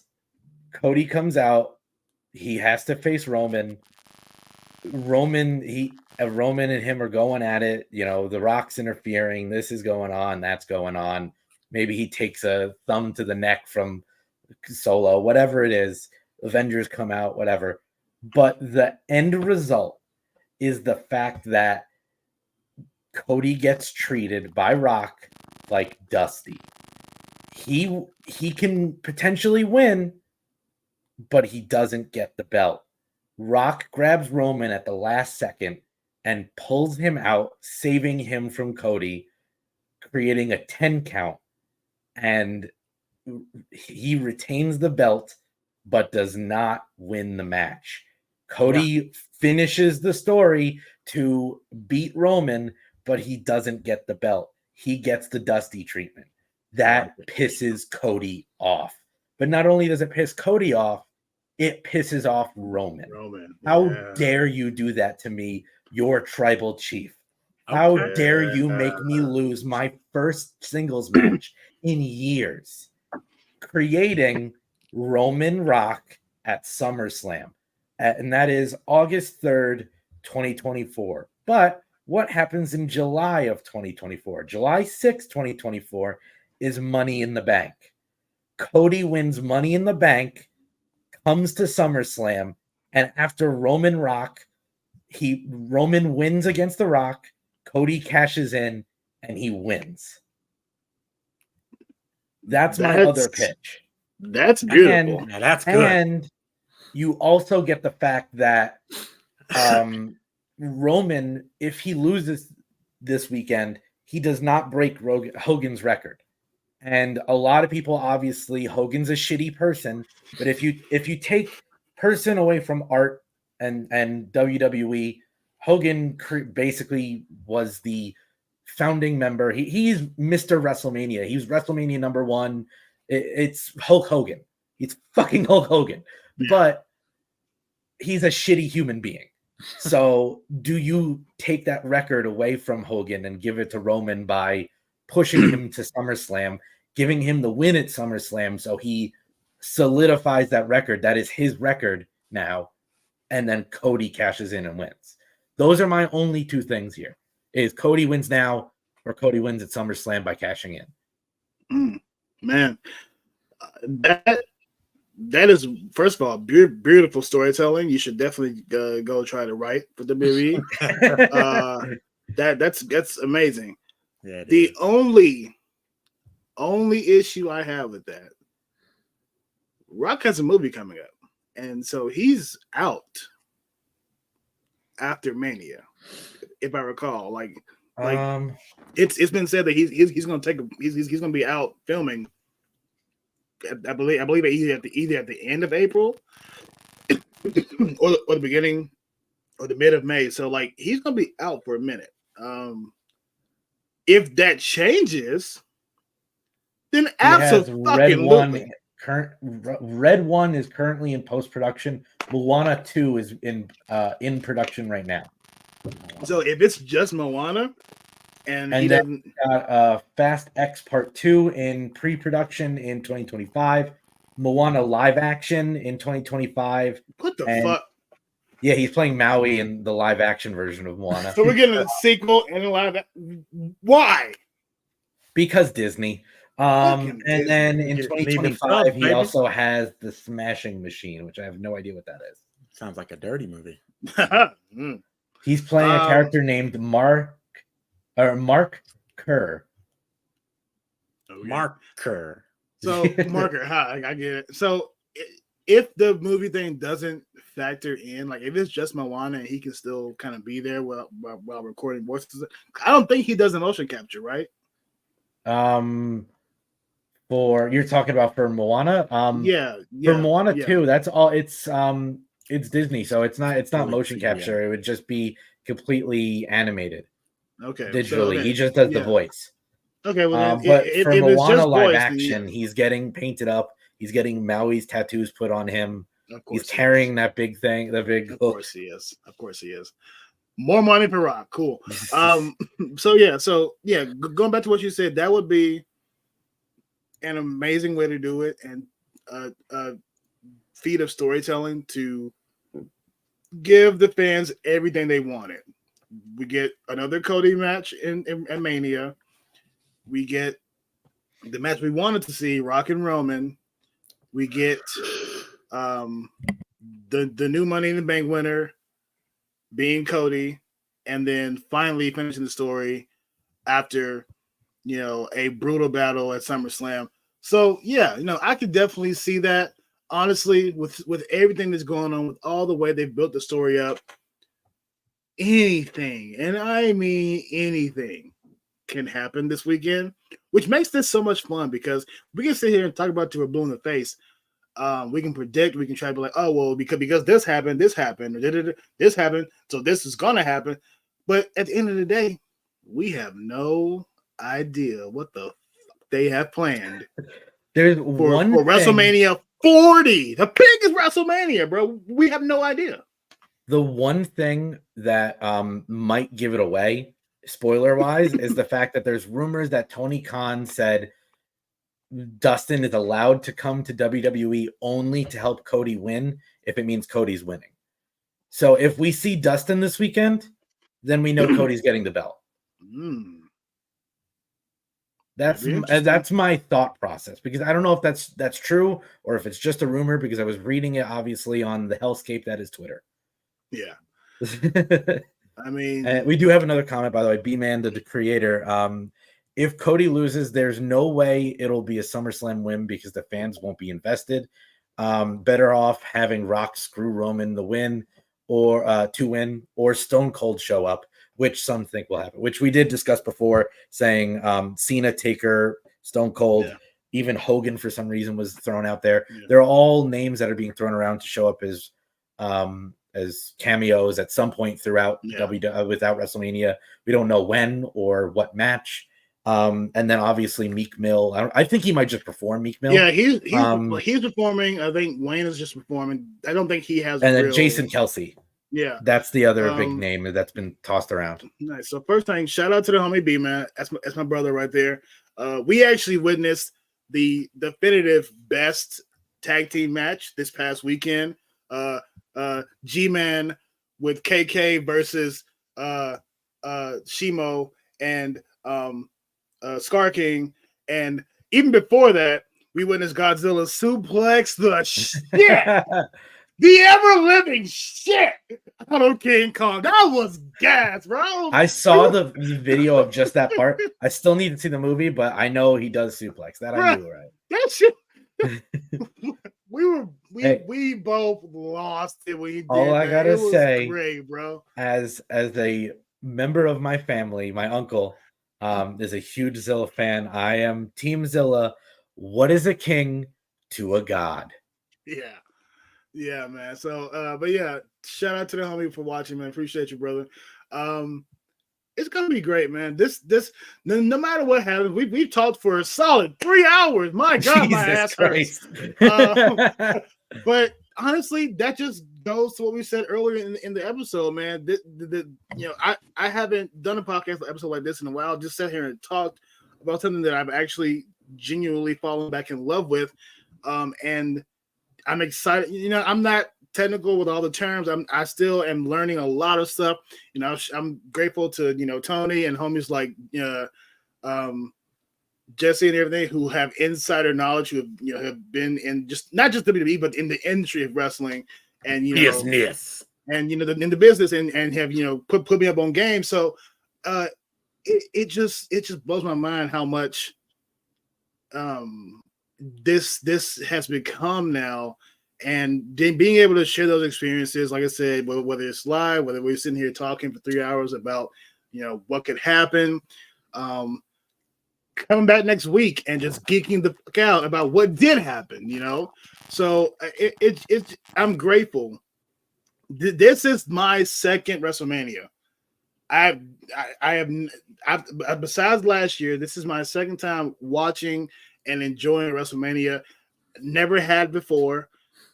So it gives me such pleasure to be able to sit here and talk about this and watch this, and I'm grateful, and I plan on doing a video on this. Like, I might even do a spoof Legends documentary series, kind of almost, but just detailing me getting back into wrestling. Okay, I like it. I like it because I want to talk about that journey, just what I've been able to experience in just the last 2 years. It's 2024. I got back into it mid 2022. I was working at the club. I had Mondays off. I wasn't doing nothing. I just watched it and one night for background noise, and then it caught my eye. And now here I am, doing a podcast about WrestleMania, watching my second WrestleMania, having been to 2 events, 1 PLE, watching faithfully every Monday, every Tuesday, every Friday. If I miss it, I'm watching the recording the next day or Hulu. Being able to get back into it, man, I'm grateful for all that experiences. And it just, it's a blessing to be where we're at right now. So I'm excited. How are you guys feeling about it? Same here as well. I totally agree. I've watched a few WrestleManias here or there. Rewatching some old ones. My dad, he used to work in Wall Street years and years ago, back when he first was dating my mom, and with his coworkers, he went to. Call me out if I'm wrong on this, because I know it's Madison Square Garden. He went to WrestleMania. I want to say 3 was Madison Square Garden. I know 1 was as well, but he didn't go to 1. I think it was 3. Maybe. I gotta look this up now. But he went to WrestleMania 3 when he was, around my age, working down in New York, and he had a great time. And he was obviously he was into Rowdy Roddy and all those back in the day. And so me stepping back into this, and when the New Day brought back the Hardy Boys a few years ago at WrestleMania, before they left again to go to AEW, and then just going back fully invested now, 2022, 2023, watching last year's WrestleMania. I cannot wait to see what this weekend entails. Hey, man, how you feeling? Yeah, man. WrestleMania week is always a big deal. Not only is there stuff going on all week for WWE, but generally it's a big week for wrestling. So probably a lot of indie shows going on in your area. I know there's indie shows in Philly if you're there. But beyond that, I know WrestleMania, people that don't even really watch wrestling faithfully will tune in for WrestleMania. So it's one of those things that everyone talks about. It kind of puts me in the mind of the Super Bowl. I'm not a big football fan, but I'll check out the Super Bowl because it's the biggest stage of them all. And that's what WrestleMania is. The grandest stage of them all. And I'm excited. Yeah, it is, baby. Well, y'all heard it here. If you've watched this long, shout out to you. If you're going to watch or listen to our voices for 3 hours on the next video, appreciate it. You've heard our thoughts, our feelings. What do you guys think? Please let it be known in the comment section below. Shout out to homies Joe and B-Man for sliding by and commenting. We're grateful for it. Just personal note, I have not been able to do much with my channel in a while, so I'm trying to slowly get back to it. Like I said, this is a brand new podcast. This is something different, and going forward, we're going to try to do this a lot more. If I can't meet deadlines, I'm just going to do it regardless. Deadlines be damned. And now that I've been able to get back into wrestling, it's added to one of my loves. This channel is a multi-fandom channel. I don't do trendy stuff. I don't, follow what everyone else is talking about right now. I do my own thing. And, I have multiple fandoms that I love. And that's what I do on this channel, is talk about them. And I love wrestling. I've always loved wrestling. I just fell off for a bit, but now that I'm back into it and I have a platform to speak about it, guess what I'm going to do? I'm going to speak about it. So wrestling will be featured a lot more on this channel. And it's really all, man. So again, thank y'all for watching. Make sure you comment, like, subscribe, do the whole thing. Help me boost the numbers on this channel. I appreciate it. And also make sure you follow and subscribe to Casually Cosplaying and Mind Blown Effects, all of their social media, YouTube channels, all this stuff. That will be in the description box below. Make sure you guys follow them. And we're gonna do this a lot more. If we have to split the wrestling into its own separate podcast, we will. But one thing I do want y'all to help us with, we need a faction name. It's 3 of us here. We're gonna try to do a lot more shows together coming up when they come, except for Memphis. I'm not going to Memphis. Sorry. I ain't trying to get capped. By the way, it should be. It looks like WrestleMania 10 was back after 1 was back in MSG. So that was Bret Hart defeated Yokozuna, and he also fought his brother Owen Hart, and Bam Bam Bigelow was in there. Randy Savage. So this is 94 94, which is the year I was born. Yes, March 94. He was like, you know what? WrestleMania? No, I'm a December baby, so do the math there. He was like, you know what? Conceived at WrestleMania. That or St. Patrick's Day. Oh my God. Well, that being said, guys, thank y'all for watching. Do all the stuff, and we'll be back later. So leave in the comment section below what do you think our faction name should be. And do you consider us heels or are we baby faces? Let us know in the comment section below. I'm Shadow King. I'm casually cosplaying. And I'm Mind Blown FX. Yeah. Let's have one more time with the whoa. Oh. And that's it, guys. Thanks for watching. Peace. Good evening. All right. Let me cut that. Booyah. In the stream. Yeah.